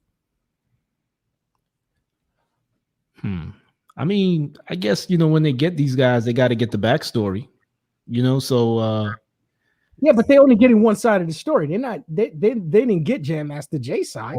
Well, because here's the thing, Dave, they're going to want to know the why. They got the two killers, now they want to know why they did it. But they're just telling us and wait a minute. Let's put it in perspective. One of these guys was 18 when this occurred. Yeah, he's a young guy. He was a child. 36 now, yeah. So now I can only imagine that he was looking at the great Jam Master Jay from the group Run DMC, Jam Master Jay, and he was thinking, starlit eyes. This guy is huge. So why would he want to do it? That's what I don't understand. Well, it seemed like he was. I'm sorry. Go ahead, Juan. No. I was just going to add their dialect. From what we understand is that the NYPD or the investigators they've always knew what this case was about. It was just a matter of time of getting the right evidence. Yeah, and also I think it seemed to be the older gentleman was the trigger man. That so why the other guy? Because he was an accomplice. When you're an accomplice, both people get charged for murder, even if you're not the guy that pulls the trigger, but you're there. You're an accomplice to murder. So you're saying, what I'm understanding now, because I didn't get this from the story, that they went in there knowing that there was potential to be violence. Absolutely. That's the only way the other guys are accomplice. If they both knew that was going to occur. Correct. And I believe the older gentleman is actually in prison right now. Yes. Mm-hmm. He's been there some time. Yeah. Yo, you throw, what was it, $1.7 million? 1.7, bro. That was how long ago, Juan? I think it was 10 plus years ago. 18. No, 18 years ago. 2002, yeah. Yo, listen, and the thing is, man, a lot of people were bashing the news media, saying that they were trying to trash Jam Master Jay. And my thing is, yo, listen, a lot of these guys that you see in the industry, that's them in the industry. What they do behind closed doors, you have no fucking clue. That's you know right. what I'm saying? Yeah. So, I think about all the affiliations with 50 Cent and all the others that Jam Master Jay was under his tutelage, all the other proteges. Yeah, but the crazy thing about it is that, there's a lot of rappers who rap about those things, but don't do it. And you never heard Run DMC talk about these things. and that's a hustler's nature. Yeah, that's a hustler's nature. Yeah. No pun intended, but that's the truth. Wait a minute, architect, are you insinuating that Run DMC could have been a part of a drug deal as well? No. I'm saying that Jam Master Jay, for all intents and purposes, if you look at I think we had a discussion last night, Dialect was mentioning how in the movie, what was it, Crush Groove? Yeah. That Jam Master Jay was the street guy. Correct. And the thing is, again, man, there's artists that will tell you. I mean, you would never think Busta Rhymes was mixed up in the game like that. But when Leaders of the New School was popping, Busta Rhymes was doing his thing. Or even go back. I'm sorry. No, go ahead. Go ahead, Dialect. Yeah, I was gonna say, then if you go back to like the Philly rappers, Cool C and Steady B, they were making fun songs back in the day. And these guys are like bank robbers, and one of them killed a cop. I think one of them is on death row. You know what? I'm gonna tell you guys right now. You could tell me all of this about Jam Master Jay. I'll listen, I'll hear it, but I won't believe it. Someone would have to come to me and say that they bought drugs from Jam Master Jay in court or in an interview for me to believe that he had anything to do with narcotics. Correct. This is all alleged. You know what I'm saying? We don't know at the end of the day if it's true or not because he's not here to defend himself. No, and to be honest with you, and this is just me. I'm a believer. You know, a lot of times, and I'm not. It's not to say that people don't randomly get shot, right? But I would venture to say, and I could be wrong. Anybody out there can that correct me. But 9 times out of 10, when something like that goes down, there's more to the story. It's simply not just a random, they run into the spot and what have you and knock somebody off like that. There's something in between. This is a major RICO, man. You know what I'm saying? 1.7 million. Shoot. If that's true, then I can see why or how it happened. It doesn't make sense to me. It's not worth it. But if that's true, Run and DMC would be under investigation immediately. Wow. And I would want to know exactly how they, for the last 18 years, earned their money. And who's to say they ain't? You would never know. Well, that's horrible. That is what they call reaching beyond the scope in court. That's going beyond the scope of the investigation if they were to, but that doesn't mean that they don't. Well, that's a whole other topic about law enforcement. They're gonna always go beyond the scope. That's just what the fuck they do. But the thing is, I don't know if you guys remember this artist, John Forte from Brooklyn. You know what I'm saying? Went to like Ivy League high school, went to NYU, was yes, a part sir. of a group, the Fugees, who was like a conscious hip hop group. And what was the name of the crew? Refugees. The Refugees, correct. Fugees, yeah. The Thank Refugees. you, Anto. Yeah, so he was a part of that group, and then he goes to jail for moving all of this cocaine. You know what I'm saying? And the only reason why he got out is because President Bush pardoned him. You know, you see, that is an interesting detail to this story because it's about hip hop and it's about drug dealing. But the fact that Jam Master Jay, who was considered a successful musician in the game of hip hop, I mean, he didn't need Run and DMC to make money. He could always go to a club and mix and cut. I mean, there were cuts on records that Jam Master Jay made that you would never hear again in your life. So, you know, he had potential and he had an ability to earn without dealing narcotics. And we're not talking about his 80 days when rap wasn't making money. We're talking about the end of the 90s, then the beginning of the millennium. He was able to make major money. Yeah, and until 2007. Yeah, look it up. John Forte was pardoned by President Bush. And Kim Kardashian is going to get C Murder pardoned by Donald Trump. Better hurry up. Biden ain't gonna do it. So I mean, even George W. Bush had to score. Hey, don't get it twisted. You got Camilla and Biden. They love the police. So you better get Trump doing it now. If you watch that show that you guys went to school with the guy that does it, what is it called? Snowfall. Yes. Okay, if you watch Snowfall and you believe any of the theories that they're putting out there, it was the man that was ahead of the CIA at that time was George Bush's father. So he was the one that was instructing the agents to bring the cocaine into this country. So if anybody had any responsibility for John Forte doing 1,000 years for cocaine dealing, it would have been George Bush's daddy. So all he was doing is just clearing up his daddy's poor judgment. There you go. Damn. Wow, you think it was that deep? I just think he like killing me softly. Oh. Yes. Staying alive from the Wycliffe. I don't think he was that deep, you know. Okay. Oh shit. Yeah, man. But I mean, you know, it's sad, you know what I'm saying? But I'm glad. Hopefully, this case is closed. But I mean, I haven't heard anybody in the circle come out to dispute it, to say, you know, hold any press conferences saying that this is wrong or this is a lie, you know. Right. Do you guys Well, think that? Go there ahead. was a release statement from the Mizell family Okay. where they were complimenting and thanking the authorities for what they've done. They never disputed anything that was in the articles that was being put out. But we're talking, they were saying that the reason for his death in the early stages of the investigation was because he denied these guys doing a deal with them. Like he didn't want to be involved in the deal. So, that looked good on his behalf. No, but I heard that he actually was. I mean, what I got from the article that he was going to do the deal, but he was going to cut the other guy out. Right, like That's he why was he the mind of retaliated. the deal. Like he was the one that orchestrated the deal. Is the way that I read it. Like Maryland was a state. Like, damn, they got Maryland on lock. And then it goes back to my original statement: is the apprehension worth the destruction of Jam Master Jay's legacy? Because we're only hearing these individuals' take of the situation, and not. In my opinion, from hip hop perspective, I don't think it ruins the legacy of anything that he's done for hip hop. I can separate the two. Yeah, you know what I'm saying. What you do on your own time. What's that? What are you separating? I'm separating Jam Master Jay, the artist, from Jam Master Jay, if it's true, the drug dealer. And that's easy to do, man. I can't.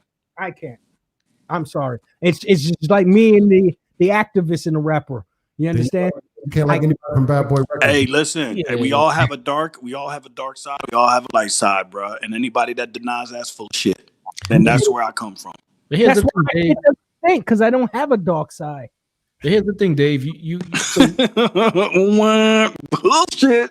So what about rappers like Jay-Z and 50 Cent, who we known live this life? Gucci Man. Do you still like them as artists?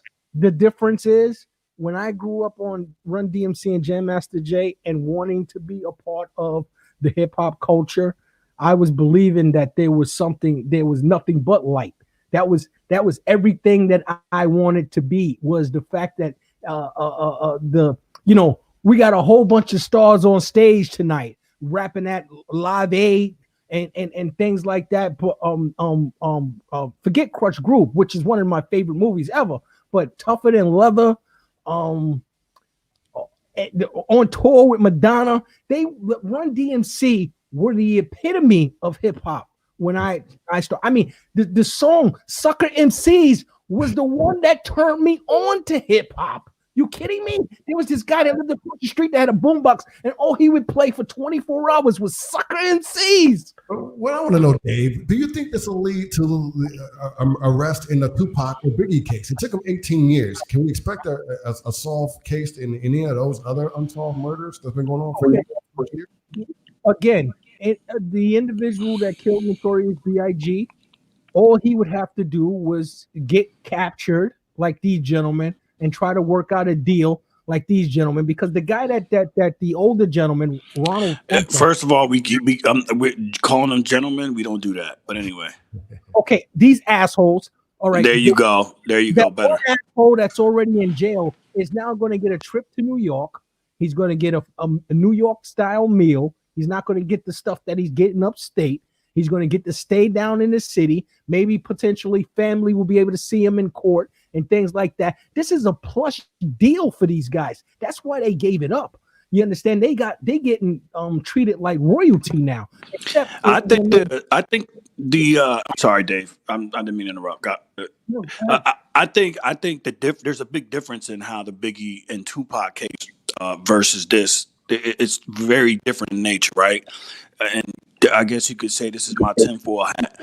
But when you have two artists that almost ignite a war between two coasts in a country that already despises the culture and the music, it's a little deeper than what we're talking as far as the Jam Master Jay and whatever the alleged dope deal. It's a little deeper because now when people that are sitting on that hill up there, and you know who I speak of, and they see two individuals powerful enough to have two coasts to basically almost go to war, because it was basically turning into that.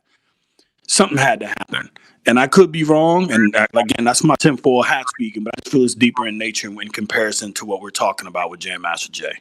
Well, I'm seem to be talking out of both sides of my neck here, where I'm saying that I can't believe that Jam Master Jay was involved with narcotics, and yet I praise Jay-Z, Biggie, and 50 Cent, as Dialect said, who have been notoriously known as dealing narcotics. Now, let me tell you the difference here.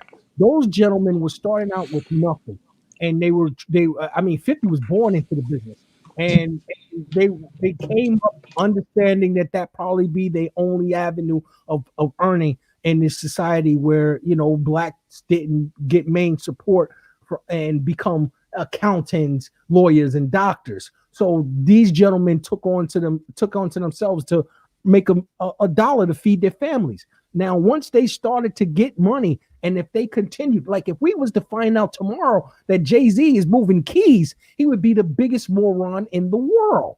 You understand what I'm saying? This is what I'm saying. Jam Master Jay was in a position that he can make millions. He wouldn't have to deal with drugs. So by me hearing that he was in a drug business and had the ability to earn, it makes him seem like a moron. That's why I'm saying it's a destruction to his legacy. And I don't think the apprehension was worth it.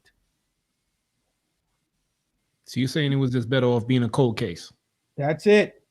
And we would still think Jam Master Jay is a glorious, upstanding human being that was a hip hop citizen like you and I. No, Jam Master Jay will always be a dope artist, producer, what have you to me. You know, like I said, we all have our shortfalls.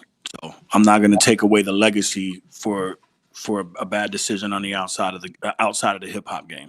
I consider this just as bad as any of those gentlemen that came out and said, and I'm gonna call them gentlemen, forgive me, any of those gentlemen that came out and said that Michael Jackson molested them when they were boys, and after he's deceased and gone, and no one's here to dispute them, and Oprah has interviews with him, I compare this to the same thing. Don't come to me now after, you know, several years of the man being deceased and telling me about his indiscretions. They investigated Michael Jackson when he was alive. They found him innocent. He went on with his life. I think you got to put Jam Master Jay on trial now. You have to get witnesses, testimony, and you have to convict him of being a drug dealer for me to alter his legacy to me, because right now the publicity that this case is drawn to the man's life and what he's done for hip hop is destruction. And it's not a good thing, in my opinion. I'm sorry. Well, I mean, I kind of feel differently about it, man, because it's like at the time too, when he died, like that's all rappers were talking about, though. The lifestyle that he was living too. You know what I'm saying? It's stuff that you probably were listening to, man. He was better than that, Dialect. If we're not going to become better than that after success, then what the fuck are we doing it for? If I might as well just go out there and just sell cocaine. Don't even try to. No, I agree to that. Yeah, I agree to that. yeah, I agree to that. But it doesn't take away from the legacy. You know, it doesn't take away from the legacy, but it doesn't take away from Jam Master Jay. It takes away from whatever his real name is. Jason Monzel, and that's who it takes away from. Oh my God, that right there is what do they call that? Semantics you're introducing, and that's not how people see things. People see things in black and white, and according to the black and white situation that's being presented to us, Jam Master Jay was a drug dealer. Run DMC pretty much was on world tour distributing dimes of cocaine. Now in the eyes of people that don't know who they are. I don't think that's just for the overthinkers. And to be just to like refresh my memory, was this around the time too that DMC had to like stop performing because of his voice issues? Absolutely. So maybe the touring was like low or something like that. Money wasn't coming in. Listen to the Run DMC album and check out the cuts. The DJs that try to produce after Run DMC came out, I'm talking about Marley Marl, I'm talking about DJ Premier, I'm talking about anybody that used cuts in their records, tried to emulate Jam Master Jay. He could have got paid tens of thousands of dollars to go to any country to do those, to mimic those cuts. And I hear you, but who's to say that the money that was made was used wisely to begin with? I mean, and who's to say what the contracts were written like back then?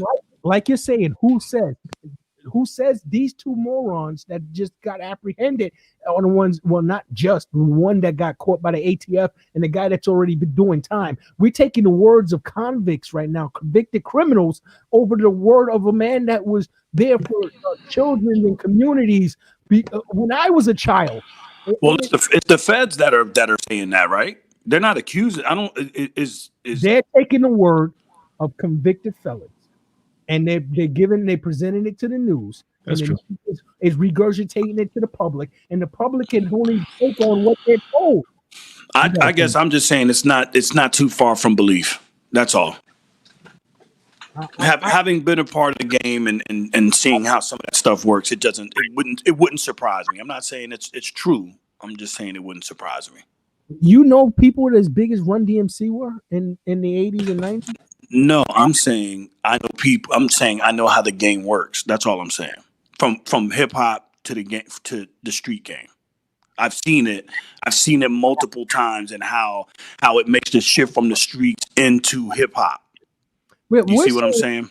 That they wash the money, over into hip hop. Yeah, lawn the money. Yeah, they're taking Jam Master Jay and turned them into Tony Montana overnight.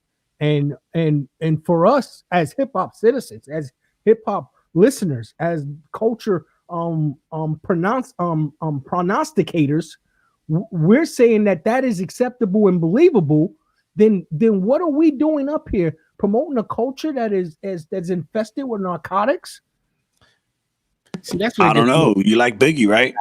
Yeah, that's where it gets a little funny, Dave, because that's all these guys talk about nowadays, though. That's all they talk about, though. You know what I'm saying? They talk about doing the drugs. They're not talking about selling them. And the ones that's bullshit, Dave. They talk about selling them. Pusha T alone. That's all he raps about. He was talking about prior to him becoming a success in the music business. If you have to sell narcotics and rap, then one of the jobs you're doing wrong. Greed is a hell of a drug, baby. You guys have your concept, and I have mine. Now, if you guys can convince me that this rap culture is nothing but a disguise to move narcotics, then I'm quitting. I'm not saying all of it. It's like anything. You're gonna have certain pockets in every form, right? In hip hop, you're gonna have the knuckleheads. You're gonna have the dudes that's gonna drop you some conscious shit. You're gonna have the varying identities that exist. I mean, it is what it is. In the culture, you're gonna have, white people that are racist and white people that, what I'm saying, that love people of color. Like it. That's all I'm saying. It's not saying that hip hop as a whole is that. That would be crazy to say. I wish RO was on right now, and I would ask him, on a person that is nowhere near as successful as what Run DMC were when they are. I would ask him if he felt that he would still have to hustle hard, or what's the name of the song? Hustle is nature. Hustle is nature. If his nature is to hustle narcotics or to rap, which one would he choose? Let's not just say hip hop. Let's just talk about how the structure has been formed. Like you're talking about business to begin with. About 80% of American business is probably created illegally. Let's be honest. It's not just hip hop heads that are doing the dirt. Come on, man. We're talking to successful hip hop. Now I'm just saying, I'm talking successful businesmen. There's successful businessmen that are making loot that started illegally. They wash the money. Hey, I like what Mr. Anderson is bringing up, where he's talking about Nate Newton, the Dallas Cowboy lineman, who was retired when he was caught with, I think, 500 pounds of marijuana in a truck. Now, I don't know if that was for him to distribute to innocent bystanders and addicts, or if that was just to take care of a party or friends of his. You understand what I'm saying? That's not a lot to say. This is how I see it. If you take, right, somebody that's been a hustler and has been doing whatever they've been doing for their whole life, right, and you hand them $1 million, they're just that same person with $1 million. It doesn't. A lot of times that doesn't change the habits of people. People, they tend to think that because the bank account gets fat, that they change the hardwired shit that they're into, and that's not true at all. And that's why I say, and I'm not saying it's right. If Jam Master Jay was as trifling or as gangster as you guys making it out to seem, he would be here now telling the story, and those guys would be dead. But Dave, let me ask you a quick question though. Yeah. So Jam Master Jay is a guy, like, say, if this is true, did what he did, but didn't talk about it on record.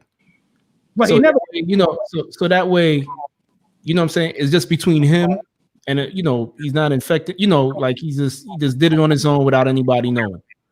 But now you got all these rappers promoting that lifestyle, you know what I'm saying, and corrupting a lot of people based off of what they're saying. So to me, that's just as bad, regardless if they did it in the past and they don't do it now. They're still promoting that lifestyle. But you're saying you give those guys a pass, and you would say Jam Master Jay's legacy is tarnished.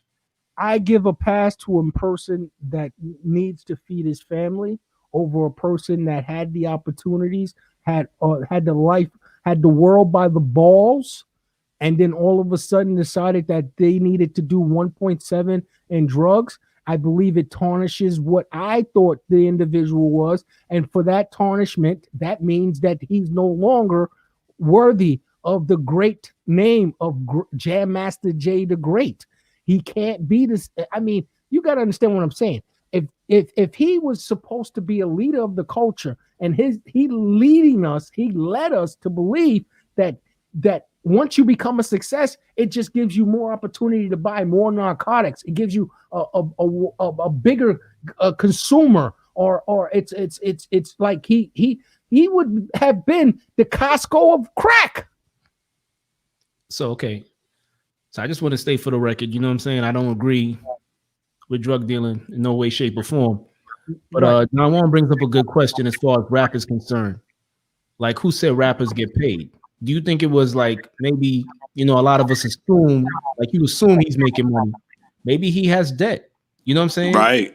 A lot of these guys like Red Fox. Red Fox said he was active for years and never wanted to pay his taxes.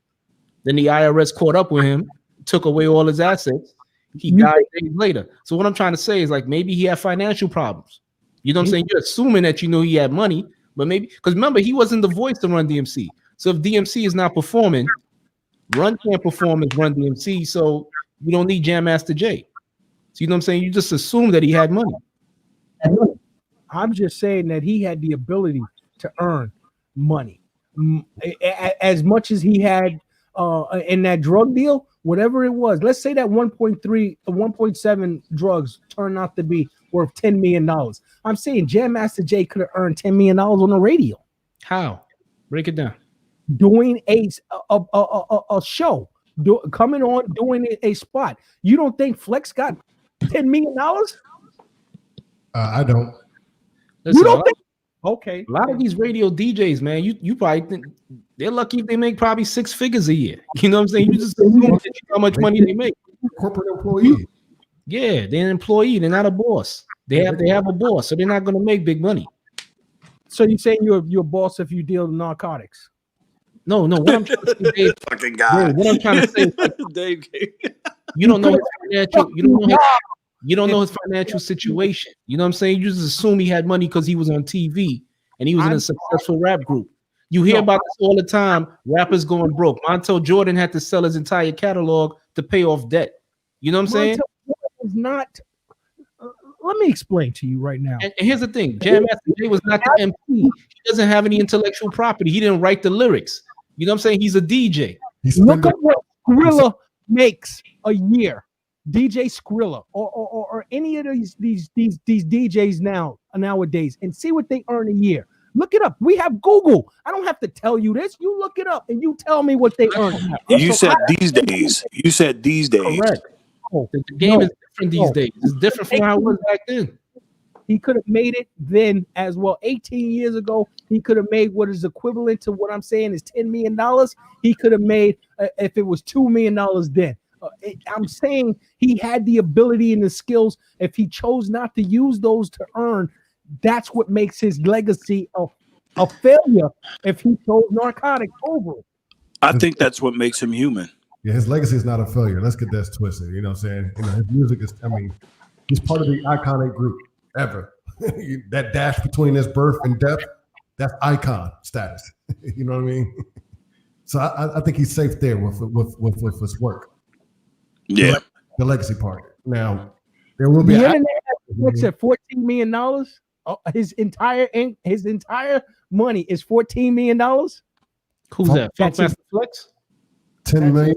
Funk Flex. Now, Funk Flex did have a TV show. I don't think it all came from radio. You know what I'm saying? He's a corporate employee of what is it, Clear Channel or something like that?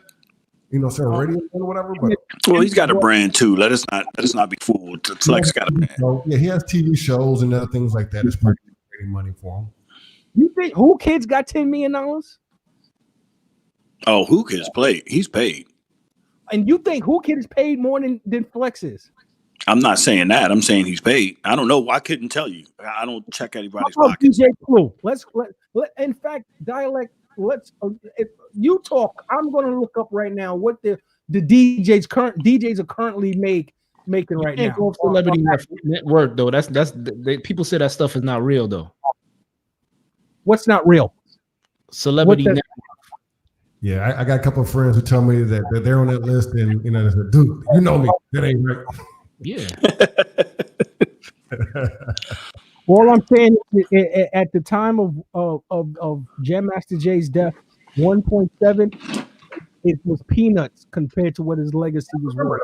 Remember, wait, Dave. A 1.7 million coke deal doesn't mean that you're going to make 1.7 million. That means that's what you're moving. If you make the commission, $10 million is still a chump change to the legacy of Run DMC at that time. And if it's not, then I've been living a lie. I've been believing a lie, and that's what hurts more than anything. Like I said, we don't know his situation. I'm saying we can't help how you feel. Red Fox was doing big shows, man. The dude was in big debt to the IRS. A lot of these artists. Robin Williams.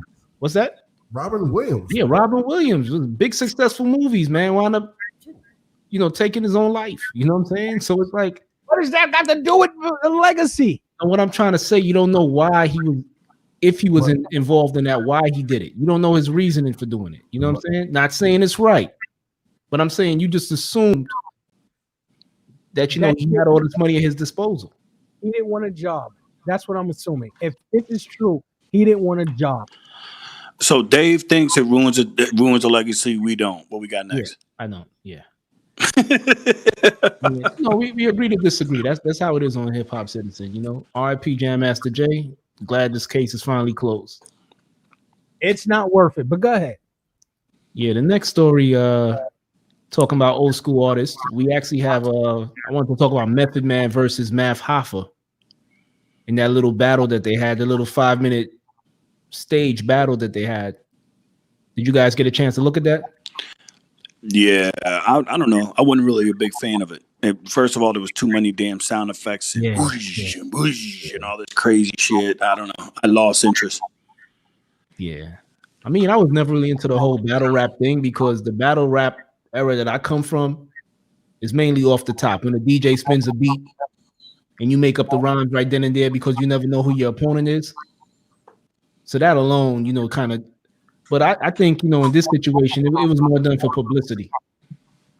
Oh, for sure. Than anything else. You know what I'm saying? And for sure. I wanted a real battle. I wanted like three rounds with a crowd. You know what I'm saying? That's what I thought was going to happen when they were pumping it up. And then they dropped that. And I'm like, this is it? Yeah. And to be honest with you, I thought Math sounded better than Method Man simply because this is like what Math does. Method Man is used to rapping on the track. Yeah, I wasn't impressed by any of it. I don't know. Yeah. I wasn't as familiar with Math. You know what I'm saying? So, for me, I was like, who is this guy? Why do you think he has the balls to go against Method Man? Math Hoffa, if you don't know, he's famous battle rapper. What he's famous for, great MC, great lyricist, has a lot of punchlines, and also has a lot of punchlines literally, because he's known for fighting guys in the battle ring. Like, he'll get mad and punch a guy in a battle. He's done it on more than one occasion. So he's been banned from a couple of these battle leagues. But, still a dope MC from Brooklyn. But yeah, it was kind of weird that those two were battling each other. I would like to see Method Man go up against another artist similar to himself. I just think the approach of it was whack as shit. It was because I would like to see, like, maybe old school artists versus new school artists in that battle arena, but not battle rapper versus signed artists, because it's two different forms of MCing, I think. Method Man better sell some coke. That's without a doubt. Was that Dave? Method Man better go out there and sell some coke. He's done. He's finished now. What are you talking about? Method Man got Power 2 coming out, man. Power 2? What's that about, man? Exactly. Let's move on to the next topic. Look that up. So that's what we here. We here to talk about obscure projects and send me on a wild. Okay, let's break it. Power 2 is your boy 50 Cent show. The regular season ended. Now there's Power 2. It's not called Power 2. Power Book 2? Is that what it is? That's what it's called. Yes. Okay. And so the second installment of Power. So what is Method Man's role in that? He plays the defense attorney for Tasha. Wow, that's a stretch role. I've never watched any of the shows, but that's pretty impressive. He's playing a defense attorney. I just want to see Method Man. Yeah, so Method Man, he's getting that's the show that comes on. It's a popular show. It's more than one episode. He's gonna get paid.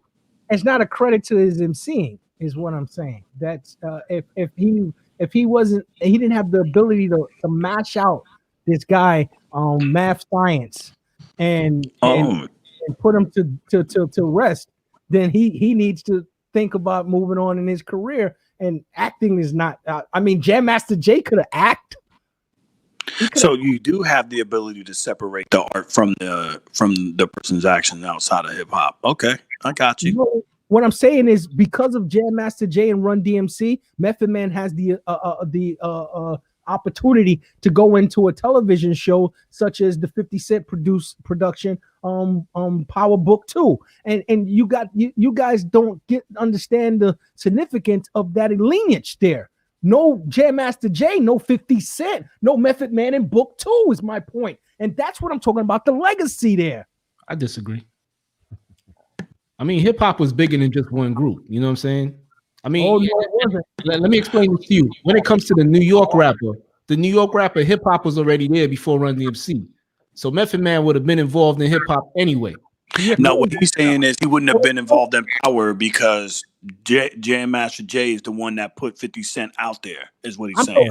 I'm talking about you guys. You guys are Wild Style fans. You guys are not Crush Groove fans. You guys are not. He's talking about Run DMC influencing rappers. I'm talking about influence to Wu-Tang. Well, no, I get where Dave's coming from. What Dave is saying. The Simmons name allows Method Man to star in the Book of Ghosts. I think where Dave is coming from, and I agree with that, is that Jam Master Jay found 50, right? 50 blows up. 50 creates power, right? Yeah. So the lineage, like you said, the lineage, I can agree that part. But that's not what he was talking about, though. Oh, that's what I was thinking. He was talking about Jam Master Jay's role in Run DMC. But you're right. If it wasn't for Jam Master Jay bringing out 50, you're right. Method Man wouldn't have got that part in Power. But that's not what Dave was trying to refer to.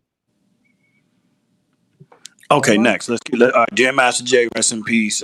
Let's leave him in alone already. Good point, John Hart. Yeah, so next story is a little sad one, man. Dr. Dre from Yo MTV Raps. He's suffering from diabetes, and I guess recently he got his leg amputated and he had to go do a GoFundMe. Damn. You would have think he had the money. Yo MTV Raps? Bro, that's legendary. Exactly, man. Yo MTV Rap, like I said, me being from New York, you know what I'm saying? I knew about hip hop before Yo MTV Raps. But Yo MTV Rap helped to push hip hop out to the rest of the world. You know what I'm saying? And these guys were very, very influential in that. And I really thought they should have, he shouldn't have to struggle like that, I think. that's a tragedy for our government, the system, our healthcare system, more than it is for the hip hop community. I mean, we should not have to go fund for something such as dire as diabetes. He should have been put on some sort of Medicare or Medicaid program and been taken care of as if he was a disabled American. I mean, the GoFundMe is a mark on our government more than it is what hip hop did or didn't do for Dr. Dre. But you know, if you look at a lot of VJs, a lot of them weren't really well off. I mean, if you go back and look at even what was my dear girl from Howard who wants Ananda. I mean, a construction worker. So when you really look at it, a lot of these MTV VJs, they weren't really well off. And to Dr. Dre and Ed Lover, I read in a book that they only made $1,000 a week that they had to split between the two of them, and this is before taxes. Wow. You know, and so Ed Lover was still a security guard in high school. Ed Lover was still a security guard in high school while he was doing the show. That wasn't Hot 97. No, that was Yo MTV Raps. Before that. Yeah. Okay. So what changed is that he hired Leor Cohen as his manager, and Leor Cohen went in there to negotiate a deal for him and Ed Lover and Dr. Dre, and I guess they got a salary of $250,000, but that was like a couple of years into it. And then he had Hot 97. They had Who's the Man. They had Hot 97 deal. They had Who's the Man. They had Power 105 when it came out. They could have booked parties. I mean, I'm not saying that the hip hop community or what Dr. Dre chose as a career is what it's got him on GoFundMe. I'm saying that our government not taking care of people is what got him on GoFundMe. He should have been given, and the only way he was not giving any of those subsidies that I mentioned is because he might have a little bit of change in the bank. Right. They won't give it to you if you have that. So he would have to give up all of his worldly earnings and possessions just so that he can get some health assistance. And that's where I think the problem lies. Right, it is the problem, but here's the thing. It's not a problem we could solve right away. So he had to go to GoFundMe. You know what I'm saying? So I definitely think if any people can help him out, definitely go to that link and help to donate to the cause. You know, especially if you're a hip hop fan, you know what I'm saying? Him and Fat Five Freddy, they're responsible for, you know, spreading hip hop out to the rest of the world, you know, and if you can help them, please do. And if I can interject here with one thing to say, vote for Biden and Kamala Harris, please. And let's see if they can give us the health system that people of Dr. Dre disability no longer have to go to GoFundMe. Or police reform, one of the two. That is still an issue as well. Balanced. All right, man. So yeah, we're gonna share the link on HipHopCitizen's page if you want to donate to Dr. Dre. Yo, this is our culture, man. We got to reach out for the culture, man, because, you know what I'm saying, as they say, the government's not going to take care of us, man. So the culture's going to do it, man. Correct. So the final story of the night is a big story in hip hop, man. Nas released, I don't know what number LP is this right here? The King's Disease. I stopped counting after Illmatic too. Yeah, it's up there, man. But you know, a lot of people had mixed feelings about it, man. I think it's a classic, in my opinion. That's just me. I think it's a classic album. Is it that because Foxy Brown and AZ is on it? Foxy Brown, AZ, and Cormega. I wasn't impressed with that joint. I wasn't impressed with that song at all. You know what? I mean, like I said, it's nothing to. I mean, it was just good to hear them on the track together. You know, nostalgia. Correct. You know what I'm saying? AZ was still sharp with his, as always. AZ still comes through. Whoever Ghost wrote for Foxy did their thing. You know. For me, to be fair, I'm gonna have to give it another listen. I listened to it a couple times, and I know I'm the type that I like to give it a few spins and see where the dust settles. But I know 10 Point was probably right now where I stand on that album is probably one of my favorite songs on the whole joint. 10 Point hit home for me. Yeah. I like Ultra Black. I just like the feel of it, man. Just the vibe of that song, the beat wise and the message wise. I just thought it was dope. The joint with Big Sean was good. The joint with Charlie Wilson was dope. I mean, I liked it for the most part, man. I thought it was good. I mean, Hit Boy did his thing on that. You know, for a new producer, I thought he was gonna have like a lot of those trap sounding beats. It was like some sample heavy beats, and I liked it. Yeah. Go ahead, Don. You was gonna say? Architect, I think it wasn't me. I don't think. Okay, so now I was gonna say, do you think Whole wrote around for Foxy Brown? Nah. I mean, like I said, it was classic Foxy Brown. She sounded like Foxy Brown in the 90s. You know? That's who wrote it in the 90s. I guess I'm over just giving a pass because somebody's been around so long. And because of the nostalgia aspect of it. You know what I'm saying? And I'm not trying to diss. Again, I think I need to listen to the album a few more times before I let the dust settle. But off the break, 10 Point got me. There was a few highlights, but I'm gonna go back and listen. I don't think I've heard enough of it to really give it the full rundown, to be honest with you. Yeah, I mean, a part of me kind of feels sometimes like, you know, I don't know. I just feel like people just like having just the opposite opinion sometimes. You know what I'm saying? Yeah, I agree with that. You know, it's a good album. It's not bad. You know what I'm saying? It's not his best work, but it's a good album. You know what I'm saying? I liked it. Even John Hurt likes it. John Hurt likes it. He's coming. John Hurt can like it. Atlanta can like it. It was a solid album, like the J Electronic album. A lot of people, you know, thought it for like I love that album. That took 10 years to come out. I thought that was dope too. That's a dope album. Yeah, it was. Nas just had a similar feel. I mean, even though it was a new producer with an older MC, it worked to me. But I'll tell you what, the album that Kanye did with Nas, a lot of people shit on. I thought that album was dope. I love that album. The one that Kanye produced. I like that joint. You know, I was talking to a DJ on Twitch about that one, and the problem that I had with that Nasir album was I felt like the lyrics didn't mesh well with the beat. The beats were good and the lyrics were good. They didn't go together well. I kind of felt like Nas just had lyrics already in the book, and he just read out whatever lyrics he had. He didn't write them to the beat. He just recited lyrics that he had to those beats that Kanye gave him. It had that kind of feel to it. So it was slightly off to me. Yeah. So the song with Dr. Dre, did they recapture Phone Tap Magic? No, you know what it sounded like? It sounded like some old Trackmaster stuff. That's what it sounded like. Something that would have been on the Firm album. That's what it sounded like. Probably was. You know, so Nas got a lot of lost tapes. And then also it had like some new cats in there, but it worked. Like they had Big Sean on the album. They had Lil Durk, ASAP Ferg. Yeah, the joint with ASAP Ferg is dope. Yeah, it worked out, man. I thought it was good. Like I could tell Nas put in a lot of work on this one, man. I mean, I wish he would have had Dave East on it, but you know, it was a good album. I'll tell you what I did notice is he put it out on his own label. And Dave East is on it too. I like the fact that he put it out on his own label. That big ups him on that. Yeah. Shout out to Jeff Anderson. This is Nas' 13th album.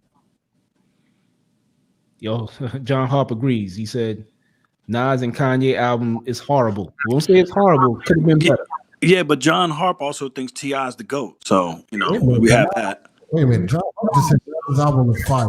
So, John Harp, are you confused, man? What's going on? No. He said the album that Nas did with Kanye. Oh, Nas and Kanye collab. Okay, got it. And people were trying to shit on the Lost Tapes too. I thought that album was dope too. Most of Nas is the first Lost Tape and the second Lost Tape. That first Lost Tapes. Yo, you know what's so funny, man? Little story about that. So when Nas dropped the Lost Tapes the first Lost Tapes, I worked nights at the Library of Congress, and I was on my way home. And Kentucky Fried Chicken was open in Woodbridge. For some odd reason, that seems to be a hot spot for heads that are traveling up and down the East Coast. But so I'm sitting in the restaurant. Nas ends up rolling in. I didn't even realize it was him, to be honest with you, until some kid was like, "Yo, that's Nas." Whoa. So then I turn around and I'm like, "Oh shit, that's fucking Nas," right? So I'm getting ready to leave, and I think prior to that release was it when he started doing like the Uchi Wally stuff and all the crazy commercial shit. Yeah. Like started kind of going off the deep end. So I made it a point as a fan. I went and told him, you know, I'm a hip hop head. So I went over and they were eating, and I was like, you know, don't mean to interrupt. I said, but as a fan, thank you for dropping Lost Tapes because you lost me with your last album. And his homeboys stood up and were laughing, like they were laughing. You know, it was all in jest. Like he didn't take it raw, and he was like, you know, thank you, for supporting or whatever. But his homeboys were like, I told you. So his own people around him, I guess, was like, yo, you're tripping with some of the stuff you're putting out. Yeah. Well, the thing about it, the lost tape's supposed to be the stuff that he thought wasn't worthy of his albums. But what my point here is, Or the label. The Nas and Kanye album, you got to understand, Nas probably felt that, Kanye wasn't going to give him Watch the Throne beats. And so he probably just reached in his catalog and just pulled out some notebooks that he had and just threw on some rhymes there because he felt possibly that Kanye was an agent for Jay-Z and was trying to sabotage him anyway. But yet he was still in control of the album because Def Jam probably insisted that Kanye produce it because everybody, the hip hop lore of the idea of a Kanye J Nas collaboration as same as the Nas Jay-Z Kanye collaboration, it was trying to recapture that success and make that kind of money. So, Nas probably said, F this, I'm gonna give you what I wanna. Yeah, another misconception people have, and like I never liked DJ Vlad for this. When he made that comment, like he said, Nas is a horrible beat picker. I'm like, what the fuck? Man, fuck Vlad. Yeah, what the fuck are you talking about? Like, and then he says it now, like, you go on these websites now, and people are commenting, Nas doesn't know how to pick good beats. Now I'm like, because he said it, and he sits down and interviews rappers like he's God. Like, yo, I don't think Nas has whack beats. Like, when is he ever? First of all, on Vlad, this fucking guy, I read this article, and I don't know how true this is. If the article's true, then this dude is making so much money on his interviews off of and starting shit and stirring shit up. And the people that are coming on, he don't pay those guys to do interviews. They just come, and he's getting paid big dollars off of his views. And all he does is stir shit up and start shit. Fuck that guy. He almost got D.L. Hughley beat up by Professor Griff. I don't know if you guys heard that. He interviewed D.L. Hughley, and D.L. Hughley said, what he said, the steak ain't worth the sizzle. When Nick Cannon interviewed Professor Griff, and Professor Griff got on his podcast and said, yo, come see me. That's what Vlad does. You know what I'm saying? Like, I never liked Vlad. He took ransom to Joe Budden's house or something like that, and he made somebody in ransom crew slap Joe Budden's brother. Like, oh, that was horrible. But that was good stuff. That was good stuff. Yeah, but like I said, he's the one that put out this whole misconception that Nas doesn't know how to pick good beats. I'm like, yo, dude, did you hear Illmatic? Did you hear It Was Written? Yeah, nah. Like, Nas doesn't know how to pick good beats. Did you not hear Nas's like? Hate Me Now? Like, yo, dude. And listen, man, as an artist, you gotta go outside of your comfort zone, and sometimes the fans aren't gonna be fine with that, and that's just pretty much the way it is. But then if they stay in one lane too long, then people start moving away because I keep hearing the same thing. You know what I'm saying? So it's a catch-22. It's like you're damned if you do and you're damned if you don't. Well, for my final summation on Nas and his music, the idea that he picks whack beats probably gives favor to the fact that Nas is such a great lyricist, and for him to not have exploded into the great pantheon of artists, like the only one to surpass Jay-Z and all of the others, it's got to be because of his beats, because it can't be because of his lyrics. It's not because of the beats. Correct. Hip hop changed. That's what happened. Lyricism died down, and the sale of lyricism died down. Because when Nas was popping, when it was written, dudes like Cool G Rap and KRS-One could still drop albums and be on the top 10 on Billboard and hip hop charts. You know what I'm saying? But coming to the early 2000s, hip hop changed. Dudes like Nelly were going diamond. Yeah, corporate. It went corporate over culture, baby. Correct. So that's why Nas kind of took a decline. It had nothing to do with his beat. He just had the fact to do he was a dope MC, and that's not what people were listening to. You know what I'm saying? But you like to get played in the club anymore. You like the music today? Yeah, I like it. Those guys that you mentioned are not still here. Who's that? Nelly. Yeah, and a lot of times that's what happens on the radio. That's what happens. Yeah, they use you, abuse you, spit you out next. But my point is, Nas lyrically was able to longevity this rap thing, and the only reason why he hasn't been able to surpass the likes of Jay-Z or Tupac and Glory is due to the fact that people think his beats, as in John Harp's perception, were pedestrian. And that's the only reason why, because they can't say lyrically he's not great. So the only I don't know. reconcile him not being the number one MC in the world is because he picked whack beats. That's what I'm saying. Yeah, that's a good point, Micah. Fans are fickle as fuck, for real. Yeah, there one more thing. Anto 2007 made a comment in Twitch earlier where he said, "Do you notice that Jay-Z always releases something around the same time Nas releases something? Like the last album, Nasir, Nas dropped that, and I think the day after him and Jay-Z and Beyonce dropped the Secret album, and now today Nas drops his album, and then Jay-Z drops this Entrepreneur track with Pharrell. Yeah, So you Joint is tough too. Do you think there's some truth to that? Yeah, I noticed the correlation though. I noticed that. So do you think Jay-Z is doing this on purpose to overshadow Nas's releases? I think there's some simmering tension between those two still. I You don't think think there's tension? I think it's a coincidence. that good. Coincidence? If Yeah, I he think it's coincidence. What you said, Dave? Oh, I said that the Pharrell. I know we're 6 minutes past. Mhm. I said that the Pharrell song wasn't that crazy. It didn't blow my skirt up.